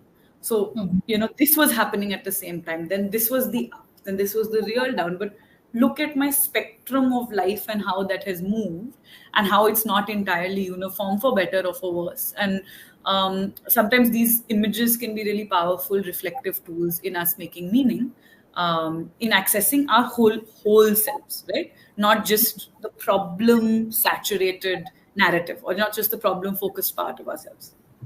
Yeah. Now, the next one is role of expressive therapies as an alternative medium to explore, communicate, express one's emotions, thoughts, and experiences. So, to add to, what is another, when you read this line, what is another form of therapy that also comes to your mind when you look at understanding emotions and thoughts, the relation between it? Cognitive therapy, RABT, right? Let's say, um, uh, other therapies which are also a part of the third wave of therapies, right? So, what art therapy, what is the other additional role that art also plays, is that it is an alternative medium via which you can also, uh, through the process of drawing, right, you can, or through the process of creating something, through the process of engaging in whether it is any of the modalities, you are able to explore, understand your own emotions, right? Also understand, look at from a distance. Let's say if you are creating in a you are creating one of your distortions, and the distortions could be, let's say, catastrophizing, and you use art to represent this catastrophization. You look at that art from a distance, right, of how your catastrophization also looks like, what it does. You look at the artwork and it also evokes a certain emotion. What you're also then doing here is that you use a different medium, which is a drawing medium, to explore how your catastrophization looks like, right? And how it gets expressed, how it's also impacting other parts of your life as well, and how it's affecting the way that you engage and interact on your day to day. And it also then gives you that space where you can communicate that catastrophization. It what happens is that you see it in front of in front of you, right? And sometimes just seeing it in front of you in an art form can also minimize the fear, right? That we sometimes, that when there's a lot of fear and an anxiety to thinking about all the kind of things that also make you worry, right? Just putting them on art can also reduce and ease down that anxiety as well. So what art can also do here is that it can be another alternative medium to explore those emotions, thoughts, and experiences. Now, going into the third part of why. Yeah. So I think this is really important, because a lot of times, because we're very verbally apt, we talk a lot, right? We talk, we verbalize, we post, we write these long chittas about our posts. We communicate very well through the verbal medium, or whether well or not, pata nahi, but we communicate a lot through the verbal medium, right?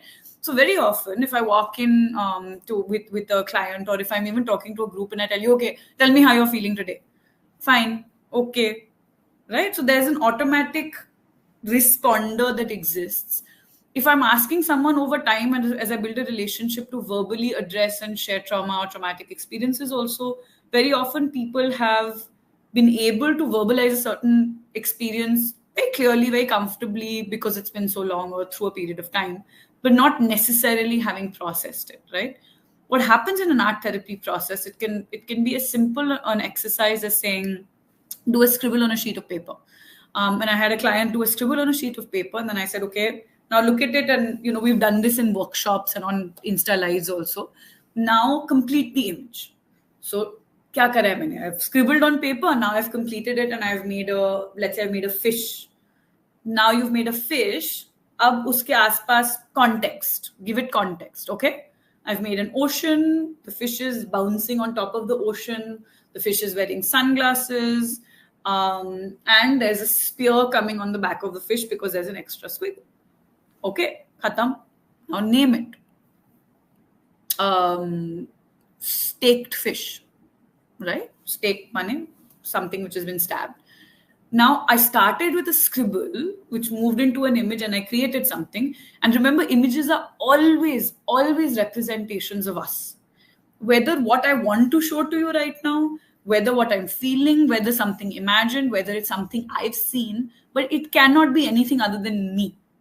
Whatever version of reflection. Even if I want to lie to you and I'm purposely creating something, that's also me. I'm the person who gets anxious in a new setting and wants to lie to the person I'm talking to. Right? So it is just a reflection of who you are. Second, now I've asked someone to label, and this person has labeled this image saying staked fish. Okay? Now we go to saying, okay, could you write a note to this image? Dear staked fish, I feel really bad for you. You are all alone in this ocean, flying on top with a spear through you. Can't imagine the pain you must be going through. Love, Aditi. Let's say I'm just making all this up, right? First thing that comes. Okay. Now I'll say, as a therapist, write a reply from the image to the letter. So this letter came from Aditi to the fish. Now the fish will reply saying, dear Aditi, thank you for your concern.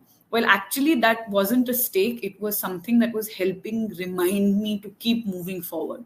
Or maybe it would say it was a supportive anchor. Or it would say, yeah, I think I really need help. I'm bleeding out and I'm struggling and I need some support. Please help me if you can. Love, staked fish, right? So the response could be identifying that the person is struggling. The response could be reframing struggle automatically just because of how this technique is laid, right? This technique starts with a non-threatening creative medium to express. Ho gaya? You've drawn, you've created, you've had fun. Second, you've added the cognitive layer. You said, give it a name. You've added symbolism by looking at the symbolic representation and then cognitively deciding to write a note to it. You've built in affect. When the return of response comes, the emotions come in because it now means something. Now it's not just a scribble on a page, but something more has come of it. If you're feeling something more. Another version could have been, I never drew that stake thing and I drew sunglasses and the fish is lying on a beach and chilling. And I'm like, oh my God, are you out of water? And the fish replies saying, yes, I'm out of water. And you know what? I love it because I need a vacation. And maybe it's just a representation of a vacation I need. So it's a very non-threatening approach to begin to start addressing concerns, create safety, a space for expression, enjoyment, whether it's exploration of strength, whether it's exploration of struggle. And really, again, the narrative experience of the arts is fabulous because it all keeps coming back to understanding yourself in every piece of art and in your larger journey with the art process. Yeah? Yes. Now going to the fourth one, which is role of expressive therapies as an aid or an adjunct tool along with other interventions. I think somewhat that cognitive behavior therapy. Darshana, the class has started. Welcome again. Yes. So, okay, what does an aid? Yeah. I said, were we on mute the whole time? Mute. You're not on mute. I would have said that if you were on mute. Yes. So, okay, another role of expressive therapies, that's along with just to accumulate everything. One is that it is a non-threatening medium. So also it will help to understand that in what kind of clinical presentations, or in what kind of situations would it be helpful to present to use a non-threatening medium as well, right? And let's say in instances where stressors are so much, or a stressful event is so much that it creates a lot of physiological distress in a person, right? In those kind of instances, art can also be used to, let's say, one, reduce the stress, so it acts as like a symptom mitigation. What it does is that it mitigates and reduces the stress, right, that the person is experiencing. Then it can also, let's say, be so to recognize where, let's say, a non-threatening medium of art therapy can be helpful as well. But now, just to add in the point, another what you can see here is that it can work as an aid and an adjunct tool with other interventions. Right? What aid and adjunct essentially means that, let's say the person is going through is diagnosed with a mood disorder or an anxiety disorder, and the what the person requires is, the person has come in for a cognitive behavior therapy session, or the person has been referred for a therapy session, and not just one form of approach, right? But a lot of time therapy sessions also happen through an eclectic approach. But what the presenting concerns of the person is such that most of them can also be, let's say, addressed through the existing talk therapies, right? But in some part of the therapy sessions, the therapist also notices, right, that some aspects of it for the person will be beneficial, let's say, through the use of art.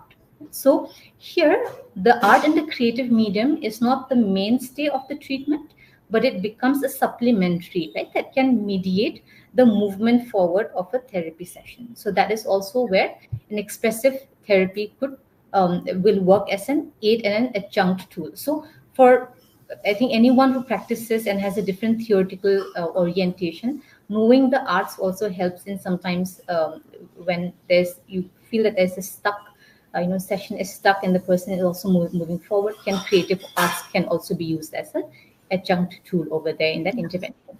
Right? And I So have another example, because they're different, like Tanushree said, depending on where you're working adjunct. So I might be working with someone diagnosed with a major depressive disorder, where the psychiatrist is working and the art therapist is working, and there is, the collective intervention. With looking at working with someone with, let's say, a child who's gone to a special educator. Right now, the special educator will essentially do the academic work with them. That is not, you can't suddenly decide that or you are trained how to do it. But you, as an art therapist, might work on confidence, on their ability to deal with their emotional space around perhaps being bullied because of the SLD or whatever that they've been diagnosed with before that. Let's say, again, obsessive compulsive disorder, typically not a primary space for an art therapist. Will go for more cognitive work someone specifically working in that space. And again, where images may not actually be useful but detrimental. But as an adjunct, one might come in at a later stage when we're looking at reconciling back into their lives, especially if someone has an inclination for the arts, right? So again, you'll see where with trauma, with neurocognitive disorders, with disorders of childhood, typically art will be more primary and less adjunct, right? Or be adjunct along with medication. So it depends on what it is that you're looking at, or what the person is coming in for, and again, what inclination they have, as well as what has the most evidence right now, which is constantly evolving. So it's also exciting now that it's changed so much, even in the last 10 years, in what was considered primary versus adjunct versus what is today. Yeah. yeah. So then another role of expressive arts therapies is in building mastery through engagement with the art making process. Right? Now, okay. So here the key word is mastery. Now, what is the mastery? Mastery just simply means that the person also has a control, right? The person also acquires certain abilities, also feels a sense of control. Like one of the so if the person is the one who is, and again, we'll also have to understand, right, in what kind of um, presentations or what kind of problems the person is facing, even the personality of the individual, that will have to determine where allowing the person to have a sense of control in the session, where let's say the session doesn't have to be collaborative. The session needs to be less non-directed, and the person needs more autonomy. But that will also be decided by the person that we're working with, as well as the kind of concerns that the person is coming with. And let's say where control, or giving the person a sense of control over how the session is going to go about, will have its own the desired therapeutic outcome, which is aligning to what the patient also is seeking or looking at. So then we'll also have to identify areas where mastery would be helpful, or where, and this is, and for instance, when a person already, let's say a lot of the pathologies or problems are also coming in because there is that control aspect, right? So holding on to a lot of things, focusing a lot more on the detail, right? And you also want the person to explore, let's say, or ease in a little bit more, loosen the grip around the control aspect, right? On those areas, I think allowing too much of, let's say, controlled expression may also again aid more in, it'll encourage the already existing aspect, but at the same time it can also let's say may not be meeting the therapy, the desired therapy outcome, right? So we'll also have to recognize where mastery can be helpful. Okay? So in certain instances will be therapeutic to help the person get the have the mastery, have the autonomy, have the control in the session. And what kind of again, the ending part of the session becomes important here, is that you also want to reflect with the person about what was it also like to have the autonomy. What was it that also happened when you were the one deciding how the art making process was going to be, right?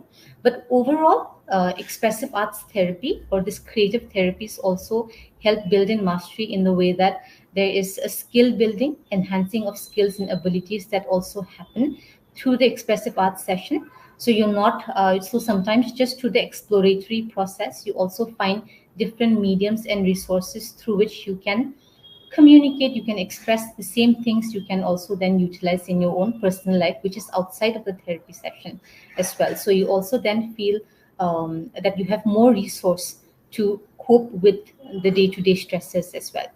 Okay, now going into the next role is the role of expressive therapies in management of symptoms, right?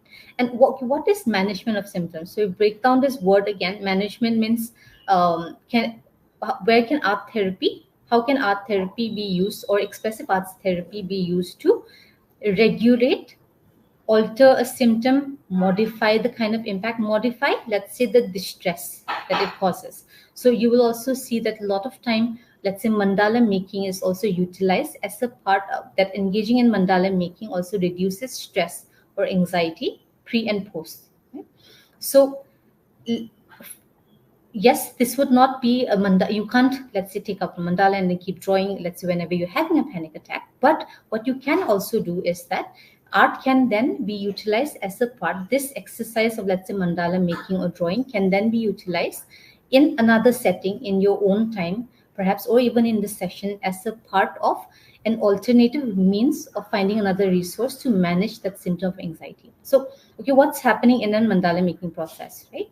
So you are, where's your focus? The focus is essentially not inward. That means you're not focusing on everything that you're worried about. You're not focusing on the worries. You're not focusing on the fear. You're not too fused with your thoughts, but your attention then becomes present. So outward onto the making of the mandala. Okay?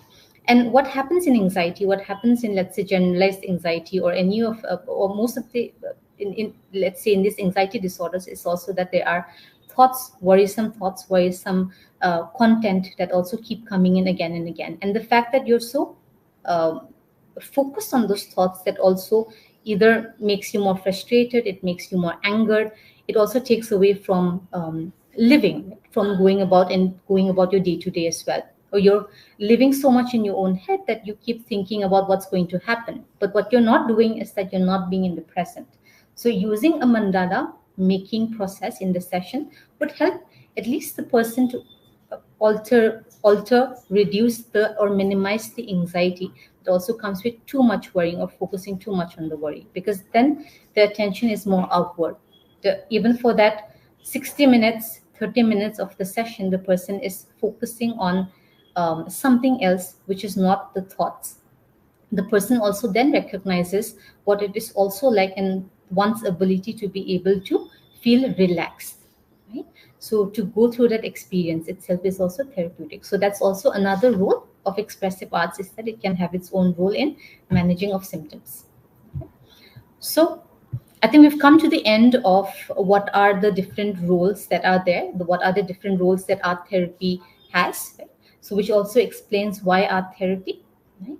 Again, the clinical, overall clinical understanding, right? And the conceptualization also helps you understand why this form of therapy over others. So now we come to the expressive arts therapy, who and where. Yeah.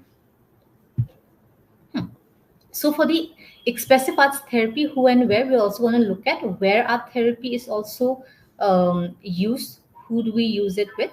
And I think the who aspect we've almost touched on through the entire, through the beginning part of the session. But just to, this is just one of the ways to look at how and who you use art therapy with. Let's say with age, right? Determining on the age also sometimes to know that in certain age groups it will be a much more, let's say, friendlier, non-threatening medium with with children, right? Younger population. You can also look at in terms of geriatry. Insert there is a lot of evidence on the use of art therapy and expressive arts therapy, movement, dance in the geriatric elderly population as well, and in neurodevelopmental or neurocognitive disorders as well. So based on that, you can also look at application, which is determined by age, is in neurodevelopmental disorders or developmental challenges or neurocognitive disorders. Yes.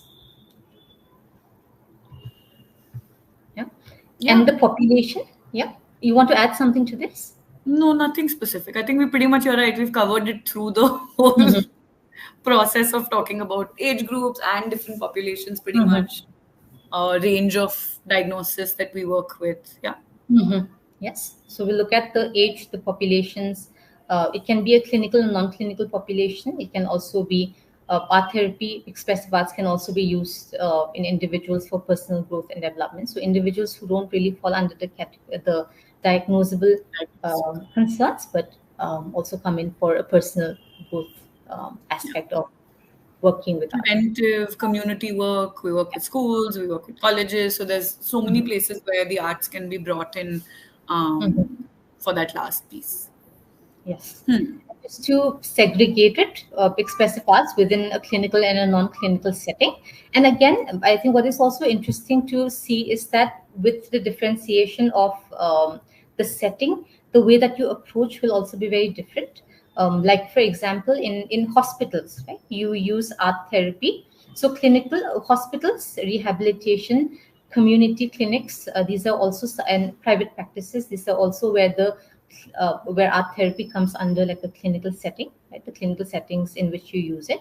In hospitals, it'll be, you will also use it not just with, let's say, inpatients, which are patients that are admitted in the hospital. The primary concern being medical reasons that they're admitted for. Art therapy also has its own supportive role there, where we work with children, geriatry, as well as a part of again the preventive work. So sometimes patients also have comorbidities where medical concern that the reason for admitted, but there are other mental health comorbidities that also happen, whether it's feeling low as a result of being in the hospital for a very long time. Art therapy can also be utilized in those kind of interventions as well, and that's the inpatient part of using art therapy. And the other one is the outpatient, in which you are using art therapy in adjunct to other approaches, but also singularly as well. Then, yeah. Yeah. And in terms of rehabilitation, it can be looking at actual rehabilitation spaces or facilities where, sorry, give me a second. Sanjay, just continue. One second. Okay. So in the rehabilitation, so the rehabilitation is so essentially this is the centers where you will also not just find there's also be an art studio, right? An art studio is again involves another approach to using art altogether. So you're looking at art studios where there are already a lot of art materials that are also there.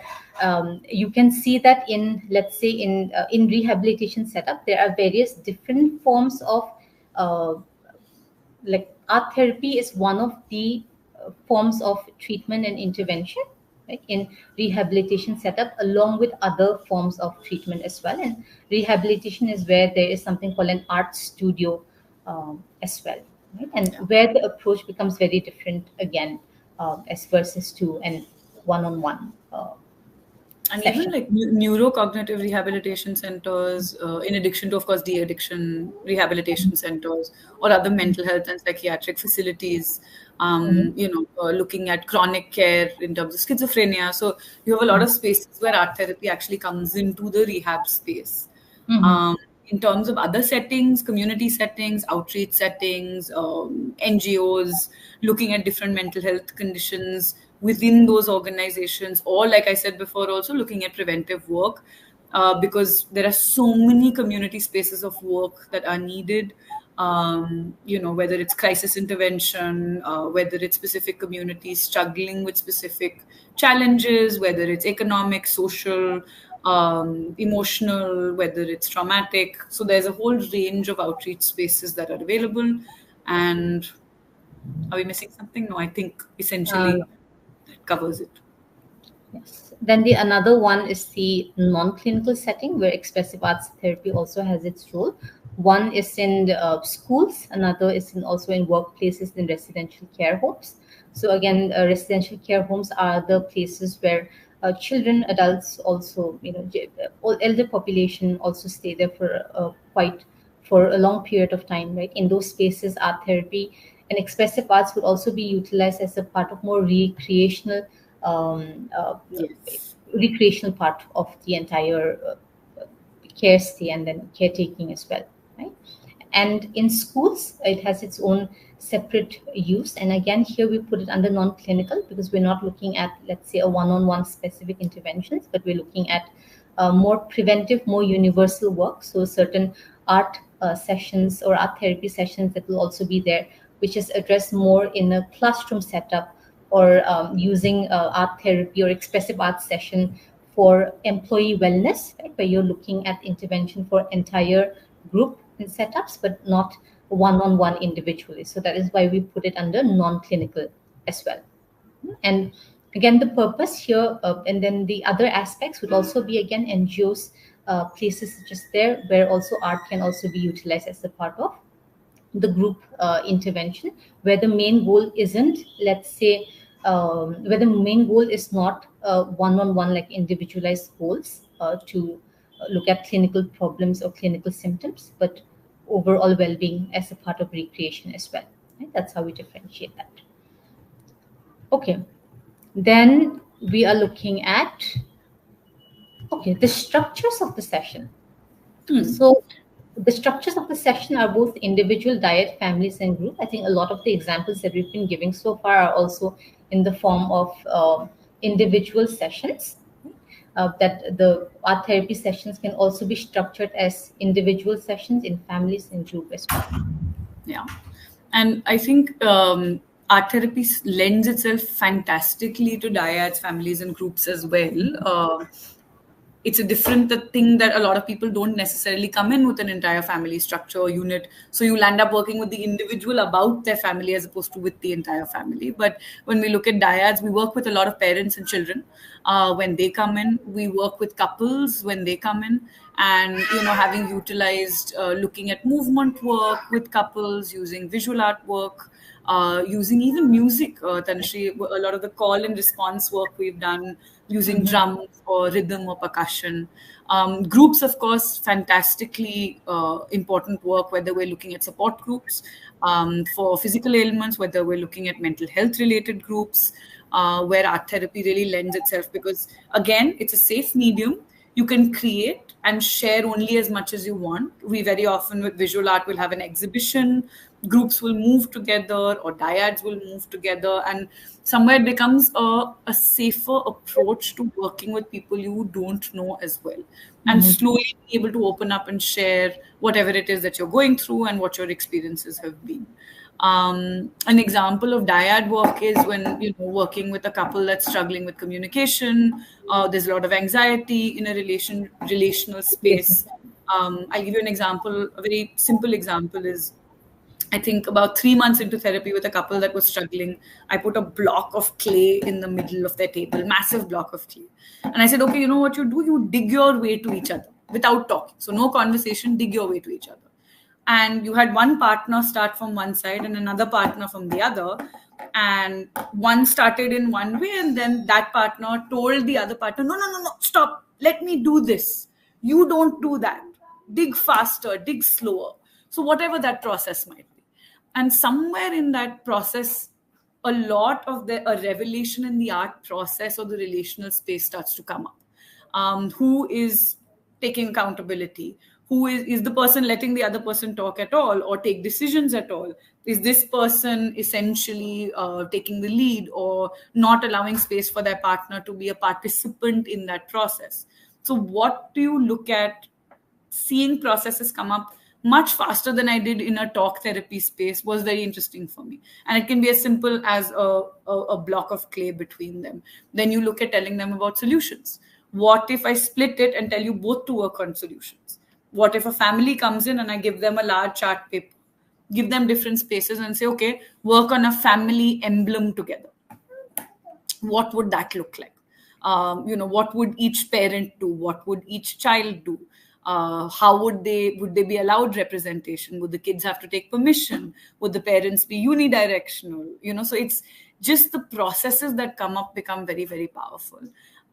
Yes, absolutely. In fact, in psycho-oncology, to that question, there is actually a whole piece about working with art and art therapy, with imagery, and it becomes a really integral part of that process that you can read up and learn more about as well. Tanushree, have I missed anything there?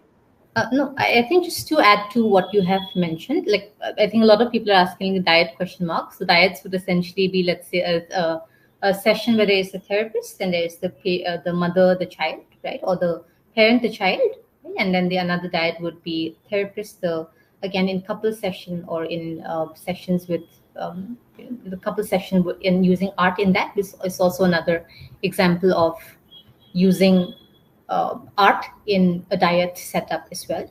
And I think from just adding on to what Aditi's mentioned here is that, let's say in the family context, you're also looking at the dynamics, right? So you are then able to just the way by I think just observing as the therapist how each member in the family is also interacting, right, with the medium, and through the medium interacting with each other. It also helps you recognize and observe patterns, right, of communication.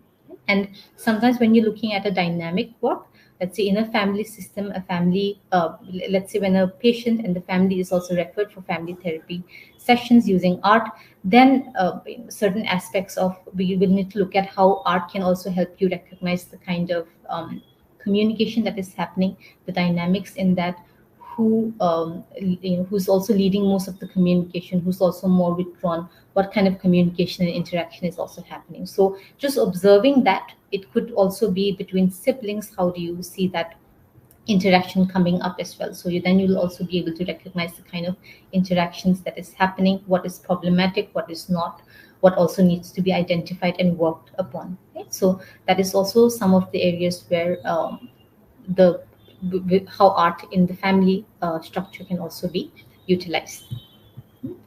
Now, okay, so what kind of tools does an art therapist should have handy? I think so for anyone who is also wanting to practice this form of therapy and go into this field, what I've always found helpful has been that as an art therapist, I think you yourself engaging in different mediums, understanding and actually experiencing each of the medium would also really be helpful, because what that also does is that it helps you recognize what are the how each medium and how each how each medium have different properties, right?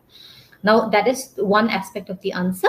Now the answer to the question that you have, another one is that I think as art therapists we should also be able to, I think we should also need to be prepared, right? Like for any this goes for any sessions as well. We'll have certain a, let's say a blueprint of how of what are the goals that you want to focus on in this session, what is it that you're going to look at based on what happened in the previous session. But again, you also need to be prepared. So preparation also means that that to have certain, to know, let's say in a rapport formation, if it's the first session or the very beginning of the sessions, the session is also going to be around rapport formation, around building that working relationship, right? And how do you do that? Rapport, right? Empathy, basic counseling skills as well. And how is it that you can also utilize, let's say, what kind of art activities or creative art mediums would be helpful in doing that. So knowing that would be helpful. Knowing that, let's say, if the person is having difficulty in communicating or having, let's say, that there are certain concerns that are also coming up, and you are also aware of what kind of tools and art materials or art activities would also be helpful in mediating that. So remembering and knowing all of these sort of toolkits activities also help in just knowing then and there, being present in the session and knowing also what to apply and what not to use and what to use as well. So just being aware, practicing it, as well as being in the present and recognizing that in certain aspects of a session, let's say this would help in rapport formation, this will also help in let's say exploring a certain concern that has been brought up, that will also help in closing, let's say accessing certain incidences, events from the past. So just knowing all of these toolkits would also help you in the session, just to also be prepared when something new comes up in the session too. Mhm. Now, going into the next part. So we're also going to now look at the application part. Okay, and I think somebody had a question around this, which is that what happens in an art therapy session. You'll also have to, so a lot of time that application can also vary based on like the setting, like what I mentioned with, let's say in a rehabilitation setup, where where the patients who are admitted can also have a one-on-one art therapy session, but they can also have there's an art studio with which they can go in, engage with the presence of an art therapist being present over there, engaging in certain mediums in that very different sort of space, right? That will also again, the approach there is also going to be different. Now in the, so a lot of time the application can also be the ones determined by the kind of theoretical orientation that the person who is having, the theoretical orientation of the therapist as well.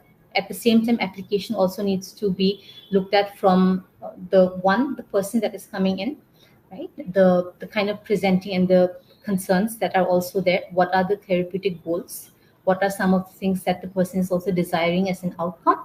Those things also need to, which is also part of the case conceptualization, that needs to be taken into context, and then application of art therapy also happens there. And another part again, which I think which stays same across, is that the very first part of establishing a working relationship is always rapport formation, right? That's like the beginning parts of the session is the rapport formation. Then the middle part of the session is also the exploration of theme, certain conflicts, interpersonal stresses, emotional dysregulation which is happening, mood, certain patterns in the mood which is going up and down. Certain aspects of that can also then be, so the main overall concerns are also addressed in like the middle part of the session. And then ending, I think you also look at the closing of the session, that also again, one of them would also be like the technique that Aditi mentioned, which is the art review, right? So you also look through the different sort of art that you've also created, and you do a review of it. You look at what you've also done, which can again be like something that you do in between the sessions, like in between a certain course after multiple sessions. But otherwise, one way of also looking at conclusion. But again, the conclusion of and termination of sessions also happen with one knowing that you've reached a certain therapeutic goals that you also came in with. The person's functionality is also a lot more better, right? And both of you've also collaboratively reached the point where things that the patient wanted to address have also been addressed as well, right? That structure never changes, is what I'm saying in the therapy part of Yeah. intervention. Okay. Now the application. So one of the things that we'll be looking at is the expressive therapist continuum, Aditi. Yes. So the expressive therapies continuum essentially, and feel free to go back and read about it. There's a lot of current evidence because this is something that's been written about more recently. So Kagan and Lucebrink began to research and really solidify and write about the concept in 78. Since then, there's been a lot more work that's been done. And essentially, what it is they've talked about a continuum that spans not only different parts of the human being, which is cognitive, kinesthetic, affective, symbolic, perception, these different spaces, and how understanding how the creative spectrum cuts through all of them, and therefore why it's important for or the utilization of arts and where that can have an impact. Now, they talked about the essence of it essentially being the concept of how we can look at the whole concept of neural pathways and also neuroplasticity. And the fact that our brains are neuroplastic and that new neural pathways or the potential to form new neural pathways is consistent becomes really important in healing from trauma or struggle. One of the things they understood also was that when you look at the spectrum and the six different aspects, on each, they're polar, right? So each has, can we go to the next slide, Tanushi? I think we have an image there of, okay, it'll come on the next slide then. Yeah, there. So kinesthetic sensory, one pole, perceptual affective in other, cognitive symbolic in other, and then you have essentially the creative that cuts through. Now, what they say is that all of us have all of these functions within us. However, we have more of some and less of some, and each pole basically is working together like a weighing scale. So if there is an excess of kinesthetic, which means I'm invested and physically extremely expressive and movement is very high for me, and I'm constantly on the move, sensory, which is experiencing, sensing, smelling, tasting our food, being mindful of how we eat, will be lesser because I'm quickly eating my food and running. The two can't happen simultaneously except when in balance. So we strive to keep coming to a balance. None of us are perfectly in balance, but the more we are in balance, the better the ability for the system to be able to process and deal with trauma. That's one. Okay. The second is that the fact that our brains are neuroplastic and the neural pathways are constantly evolving, when you are able to take people to different ways of processing information, right? So the slide previous to this, what was written on that is essentially that the ETC allows you a map essentially to understand how a client interacts with mediums, how they experience the activity, everything from your instruction that you give them to what is created to how they process that information, is going to be impactful or representative of how they function in everyday life, right?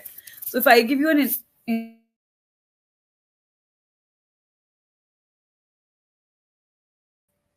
Okay.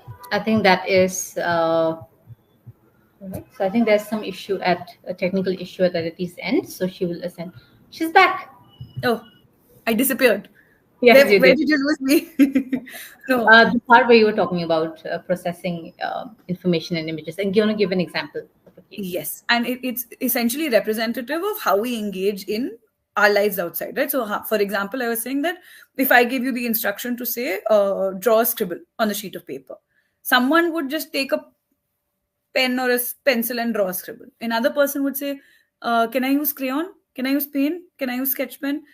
Then I'd say, okay, yes, you can. Then they'd be like, Acha, should I draw it in the middle of the sheet? How big should it be? How small should it be? While another person would just be like, draw. And I, as a therapist, might have to say, okay, just 30 seconds, right? So, how we process even information will be reflective of who we are.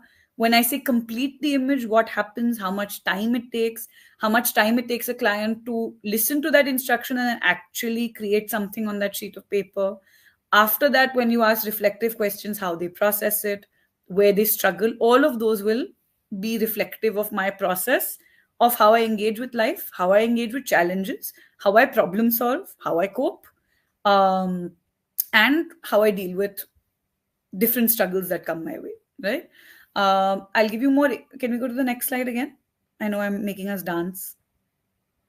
Okay. So now the ETC also talks about how we choose our interventions with clients. This gives you a good roadmap to understanding a little bit of that. Before which, what you need to look into is something called the MDVs, or media dimension variables, right? That is essentially a guideline which has been created to understand more often than not which art medium can bring out what. So, for example, affective, which is the emotional space, right, is better brought out typically with fluid media. Fluid media kya hai? You can go back and look at the MDVs as well. So, paint, for example, will be a fluid medium, right? Because quite literally, the texture and the component of how it flows, there is lesser of an ability to be able to control it with precision.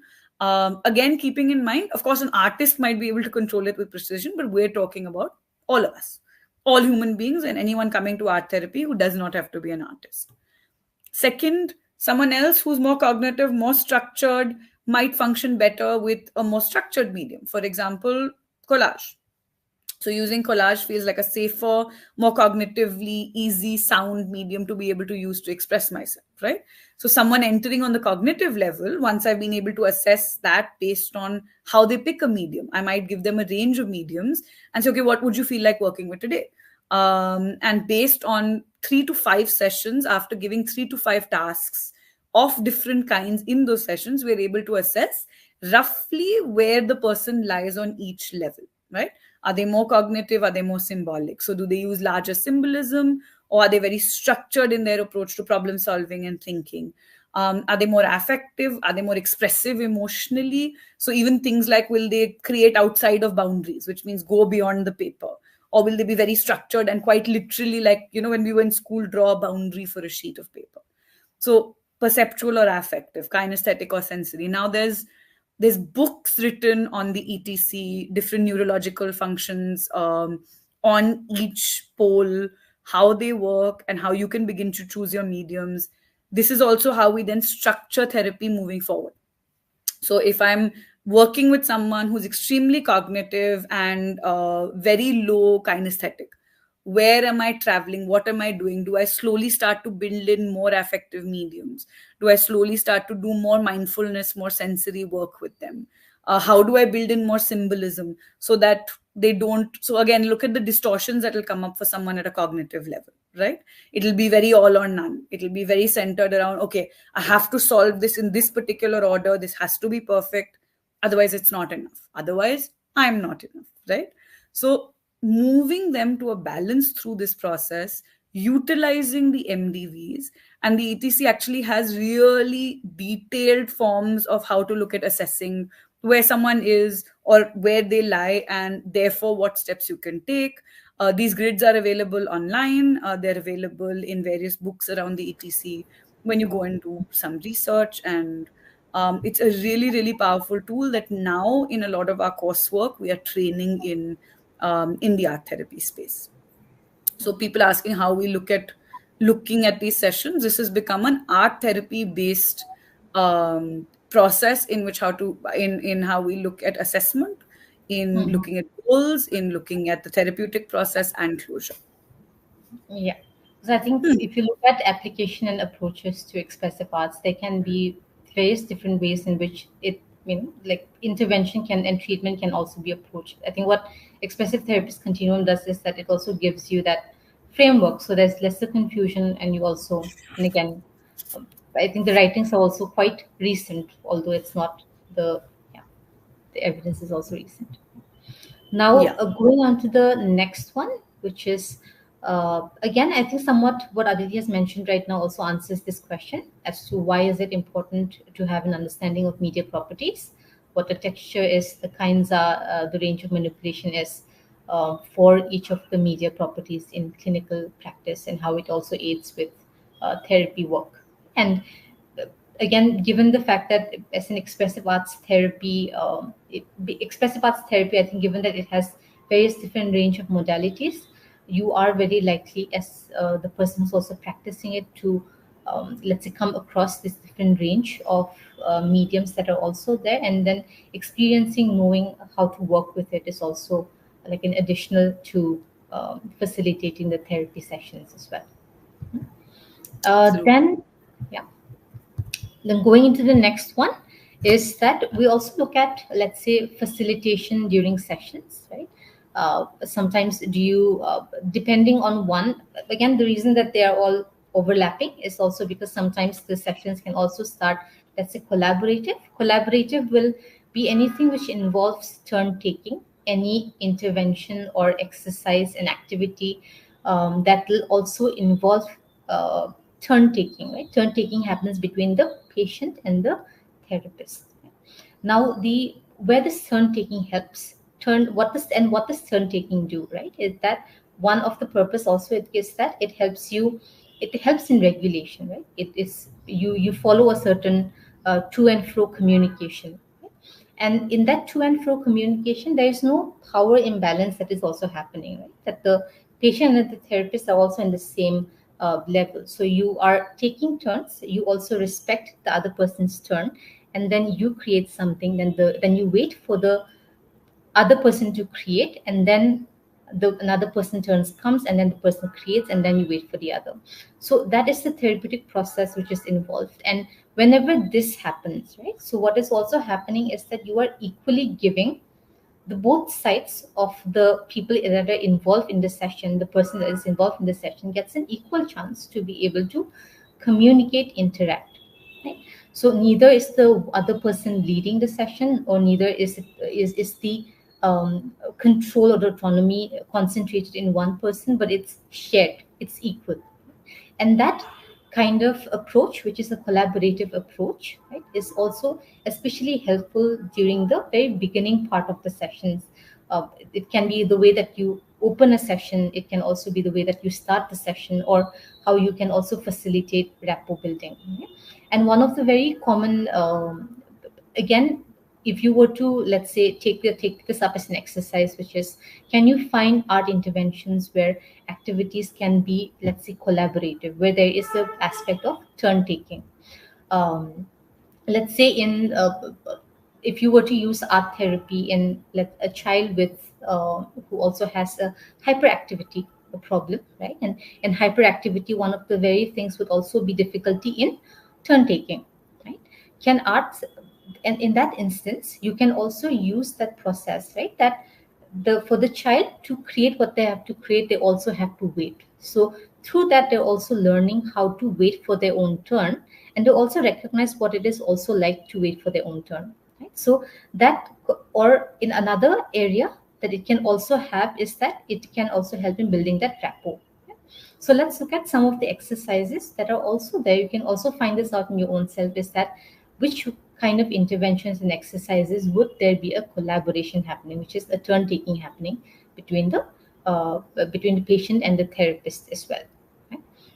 One of the things that is also used in the sessions would be, let's say, you take a sheet of paper and then you begin to draw out, then you're creating like boxes in the sheet of paper, but even starting from the scratch, right, which is drawing the border one after the other, will also be a collaborative act. So whether it's the patient or therapist who starts it, you start drawing a line on the paper and then you create the boxes, but to create and draw each line of the box, it is a collaborative process. So the person A will draw one line, the other person will draw the other line, and it's a collaborative process that also leads to engagement. And in that, you can also use, let's say, whether it is, if it's the first session and you're using collaborative technique of turn taking and drawing, you can explore in each of the boxes. You could use prompts, and those prompts can be, you write an interest, right? You talk about one of your interests. Let's draw out what you are interested in. Let's doodle what you are interested in. Let's doodle emotion of anger. Let's doodle family. So that is how you can also bring in a little bit of a structure within the collaborative setup and make it a little bit more guided as well. So the session doesn't have to flow in a collaborative method. They can sometimes go between collaborative and then go into more directed, more structured, and it can be absolutely non-structured and spontaneous as well. Right? So, and then as a therapist, let's say even in the a lot of time what also happen is that the first section will not start with an art being created, but also at the same time if it does, then you also observe how the person who is coming into you for session is also creating it, right? So sometimes, so there is this one instance where just ask the person, how is it that you're feeling? So instead of saying what the person was feeling, immediately picked up the paper, and this is the first session, picked up the paper and started drawing what the person has been feeling, right? And that is also one of the examples of more spontaneous, right? You just ask the person, what are you feeling? And then you start drawing what is happening. Now, in those kind of instances, I think even as the practitioner, you'll also have to be ready how you are going to respond when an instance like that also happens, right? In terms of what art is also created. Now, the facilitation again can take these three different forms: collaborative, directed, guided, structured. uh, if there are two if there are a lot of verbalization which is happening, you need to also contain it. You might also want to bring in a little bit of direction, right? Otherwise there's, I think, a lot of things can also feel a lot more spilled over, so you also want to contain it. You can then use a more directive method as well, right? And now going into the next part, which is the anything you want to add here, Aditi, to the facilitation? No, I think it's about, like Tanushi said, just to summarize it, client need, where essentially, again, like from an ETC space, where are they stepping in on the spectrum?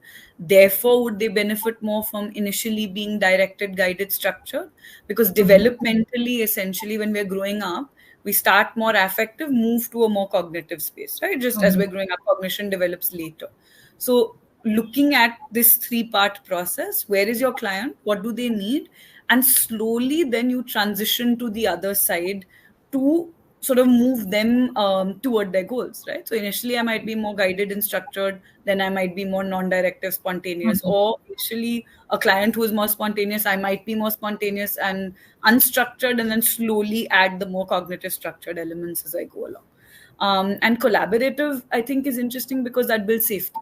So, if Tanushi picked up her sheet of paper when she did that scribble, if we were all in a group setting today, it would be nice to have us doing it along with you, even if just in the first few sessions, or even if just in a very micro format. So it's not that the therapist, a lot of people will ask, does collaborative mean you're self-disclosing, right? And what is the level or degree of that self-disclosure? So I think it's to recognize that you will collaborate to create more range of safety and build a relationship or a rapport with that person to help support them to be able to create or be part of the process.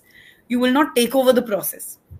You won't like fully invest, and you will be so occupied by your artwork that you don't even notice the client process. Or when you're reflecting so deeply that the client has no space to reflect. So I think just on collaboration, one needs to be a little careful, which is where training becomes really paramount in any therapeutic process. But yeah, even here, in terms of just how much do you invest. Yes, and the last part to today is we're going to talk about the role of verbalization and reflections. Right? And so, if you, I think, reading any of the art therapy books, you'll also sort of see that there are sections where the person who has created the art would also, there'll be anecdotes of what the person has verbalized and reflected. Right? So, again, going back to the first thing that we did today was the myth busting. Right? Is that yes, art therapy definitely there is a talking component, there is a verbalizing component, there is a communication and a reflecting component of what you have created, right? And it is an integral part of an expressive arts therapy session. Often that is also the way that you close one singular session. Right? It also, because again, I think if you've really delved into a very emotionally distressing situation and that is not contained or closed in the session, let's say through the medium of uh, communication, right? That okay, what is it that happened, or what is it about this that also brought in so much of the emotions, or can this be paused for now and then we'll take it up in the next session. So there is also an integral part of that expressive arts therapy session as well. And the role of integration that it also has, and not just that, I think similar to, let's say, talking out loud, or um, when you talk about what you have also created, right? You are able to build that awareness and insight. I think more so the insight comes along as you begin to start verbalizing and talking about what is it that you've created, how you started that artwork, how you started that artwork in the session, and how it ended it.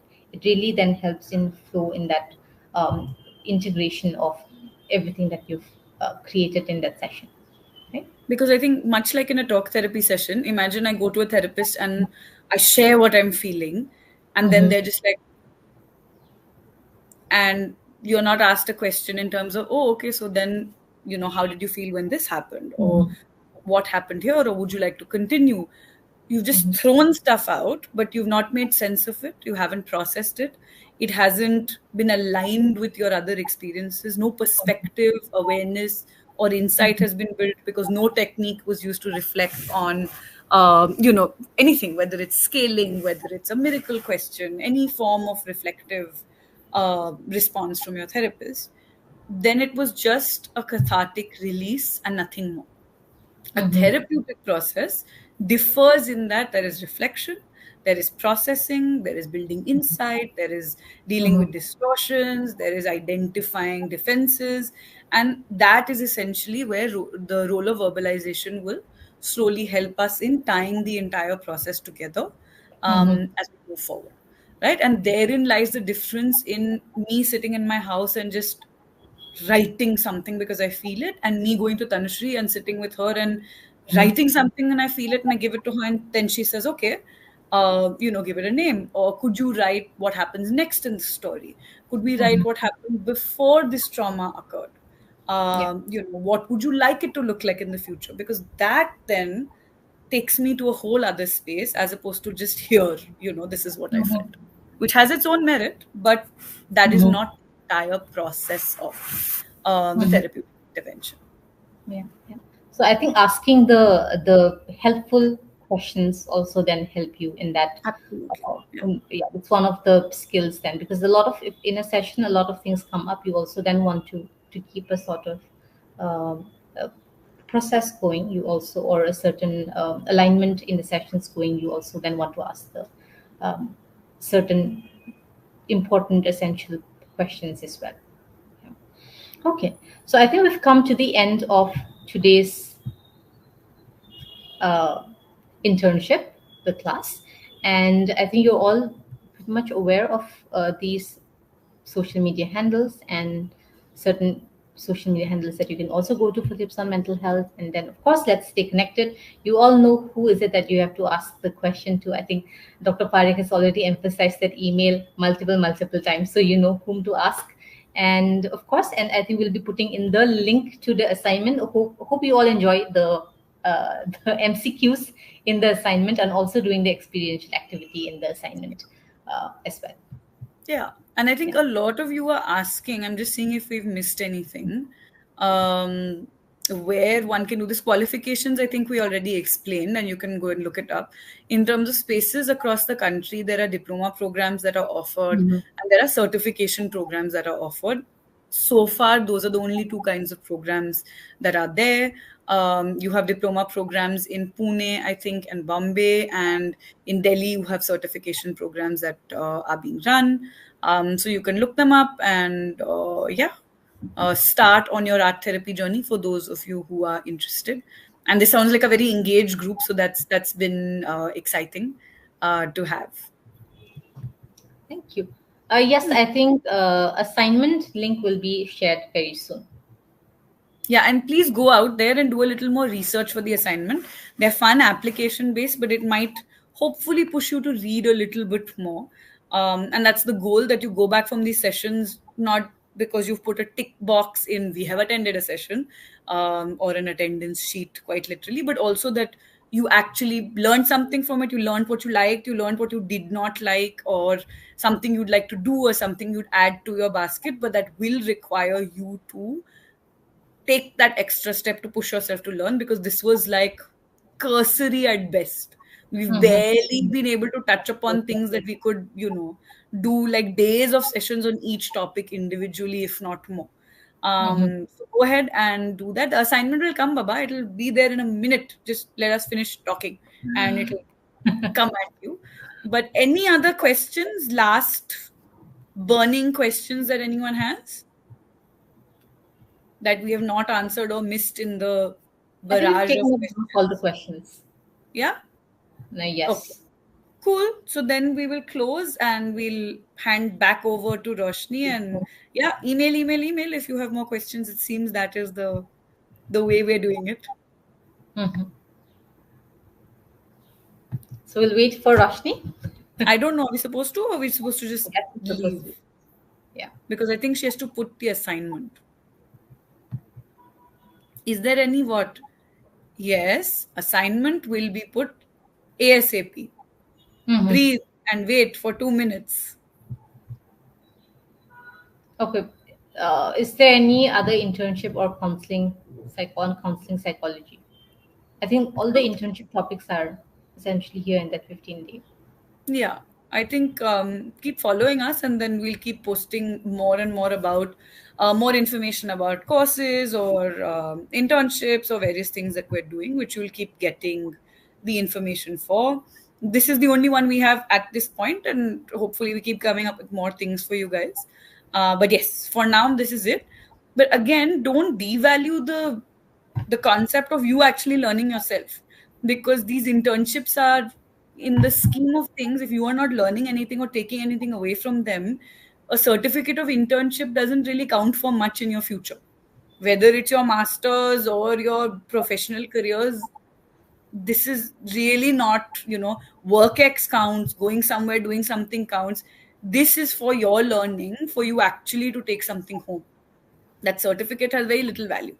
Any internship, any kind of, unless you actually are worth your salt and you know what you're talking about and you've actually heard the speakers talk and have taken away something from it. So maybe focus a little more on that. Oh, interesting. Tanushree, how did we decide to become art therapists? So for me, I was in my master's and I was doing my master's in psychology, and we had a 2-day orientation with a dance movement therapist, an organization that worked with um, Kolkata Sonved, who worked essentially with DMT and trafficked women who had experienced abuse. And it was the most powerful, exhausting 2 days of my life.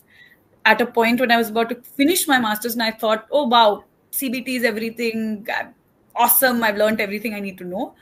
And it was transformative physically. I didn't know the kind of things that I was feeling, what I was carrying, this unprocessed barrage of information, and not just about past experiences, but about who I was and how I functioned and what my patterns were. I mean, it was phenomenal. And then I chased and chased and chased this person to figure out if there was a course. There was only one in India, which was a certification course at that point.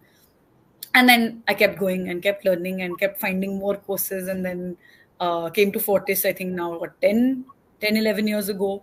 And yeah, the rest is history. So now it's a very different path. Now you have internships where we're talking about art therapy for hours, and it's a different world. And that too online. Yeah. I think art therapy and online and the virtual medium this is also very Oh, recent. yes.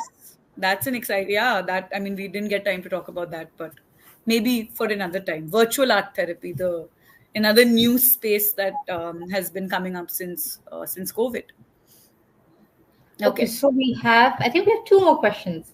One is that question which someone has asked. Wait, where is the. Okay. So if asked, how can you make notes about the session? I think the link will be available. Roshni, if I'm not mistaken, I think the link will be available post the session, so you can go over. Again, I don't think you have to stress so much about taking the notes, right? I think perhaps it's also just the processing happening right now. It will take its own time, and then you'll be able to yeah, I think access also the internship and what we've spoken about in today's session, post the session as well through the link. And somebody has asked, you mentioned that talk therapy often doesn't do reflection of a problem as effectively as arts therapy session, but don't micro skills essentially aid in reflecting, paraphrasing to help the client too? I think so. Perhaps this is like a so we don't say that art therapy is better than other forms of therapy, or that only art therapy is the way that we can verbalize and affect and communicate certain things, right? I think Socratic questioning, you can't deny the the effectiveness of that method in terms of really finding out what the problem is, or what is where the problem is essentially coming to, right? We've never said that like our therapy is better than the other. I think each one has its own role, each method has its own role in terms of how it can also aid in the reflection and paraphrasing process. And I think for anyone also entering the field, just the I think the basics of counseling skills remains one of the The same. basic foundations in terms of uh, So the it, micro skills are essentially the same across the board. So you will still reflect and paraphrase when you are looking Mhm. at reflection within an art therapy space as well. The difference in why you would choose what for a client is not the effectiveness of that whole field of study, is that effectiveness of that field of study in that particular domain, whether clinical or non-clinical, also with that particular age group, also with the inclination of that particular person, right? So for me, for example, art therapy will work better than talk therapy, or maybe psychodynamic work would work better because I verbalize a lot, right? So those two would be effective for me as a client. Now, depending on what clinical picture I will come in with, maybe someone will recommend one way or the other for me, right? For somebody else, something else will work, again depending on all of these things, what they want on the clinical picture. And yeah, I mean, I'm glad it comes off as we think art therapy is the best, Mhm. uh, since we are art therapists, and one would hold we would have that impact. But as Tanushree said, it's not one over the other. Or You the other, decide yeah. what you choose based on various things that the client comes in with, Mhm. along with the evidence that exists for that particular form of therapy in that space. So it's not better. It might be better depending on person to person, what would work better for Mhm. each individual. Also depending on who they are, right? Mhm. So essentially, that's that. Tanushree ma'am, the last one is, can you tell us why you decided to specialize in art therapy? This was expressive arts therapy was something that I also again I think so. It was Aditi, and Aditi, she was then already practicing in Fortis. So then I was in my masters, doing my masters that time. They had taken a workshop in the university, so I was quite intrigued. So that was like my last year of masters, my second year of masters, so I was Hmm. just completing it. And that is when the workshop was taken in movement dance and movement therapy and art therapy. So I was a participant in that in that workshop. And I remember, I think once my masters had was almost about to get over, and you're still deciding, right, where you want to go, what you want to do with your life, that aspect is still happening. So that is also when I decided to take this particular form of this therapy, do the certification. And that's how the whole thing started with doing art therapy for me. Yes. Exciting. Yes. Okay. So I think now we'll close with that, and then there are lots more questions coming in, but I think we'll take them as we go along. Go read more, talk to more practitioners. Take short courses to start with. I think that itself might help you guys develop sort of a stronger insight into what this is, because this is still, like Tanushri said, both of us clearly experienced it only in our masters. You guys are perhaps getting it a little bit earlier at your bachelor's level, and you'll have more opportunities to explore it with just the range of things that are now available. So go out there and do it, is my thought. 3 hours will not give you everything. I know everyone's like, मुझे ये भी चाहिए, बताओ कहाँ से करें, 1 2 3 4. Mhm. Give yourself a few steps, take a breath, put down all the questions you have, and then religiously go and like stock whatever you need to find Mhm. that workshop or that training course or that certification for whatever area you'd like to go into. This is a time to play around and try different things as well, and experience different things and figure out what you fall in love with along the way. Yes. Anushka, if we do, you will hear about it at some point. So I think now we log off. The assignment is there. Oh, Yes. hold on. I think So, there's some more questions. Huh. yes, please feel free to answer all questions. And yeah. Okay. So, art based therapist and art based practitioner, essentially, a therapist will have a degree in psychology or an art based therapy degree, which will be at a master's level. A practitioner will essentially be someone who might be an artist who's also trained in the expressive arts, but not necessarily with an expressive art based therapy degree or a background in psychology. So, Exactly. that will be the differentiation between those two. I'm just That's a reading. wonderful topic. Someone said that you want to Hmm. do research in the effect of art therapy and psychoncology. That's wonderful. Yeah. Yeah, absolutely. And you will find a lot if you research. You will find a lot of work already there. Mhm. Even in India, it's coming up slowly and steadily. But outside of India, there's tons of work with Mhm. psycho-oncology, art therapy, therapeutic groups, and the impact that they're having. And it's really it's quite outstanding. Mhm. Online certifications might be there. I'm not sure. Some of them are hybrid certifications as well. Mhm. But you really need to do a little bit of research to see where you're going, who's teaching you, what is your goal, what do you want from completing whatever it is that you're doing, and then kind of take a decision on whatever it is that you pick. Okay. I think we're good to go. Yeah. Roshni, you want to take over?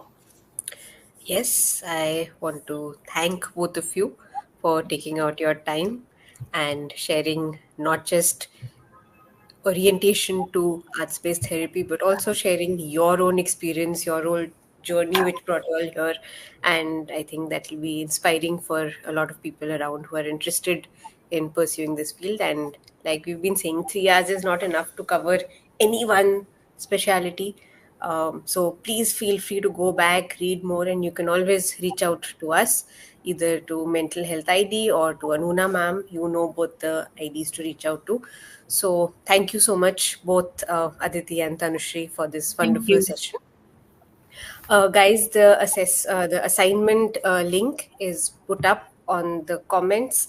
It's also been added in the description box.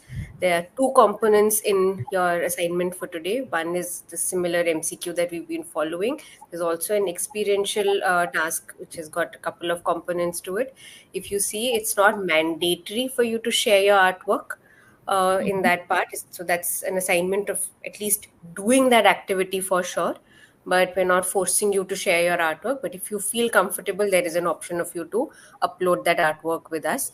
So that is about the assignment, and see you all tomorrow same time. I think tomorrow will be a session on health psychology with again two of our experts, Stuti and Dr. Kedar, would be there. So thank you so much, Thank and you. see you all Have a Thank tomorrow. good you. Bye evening. bye. Bye.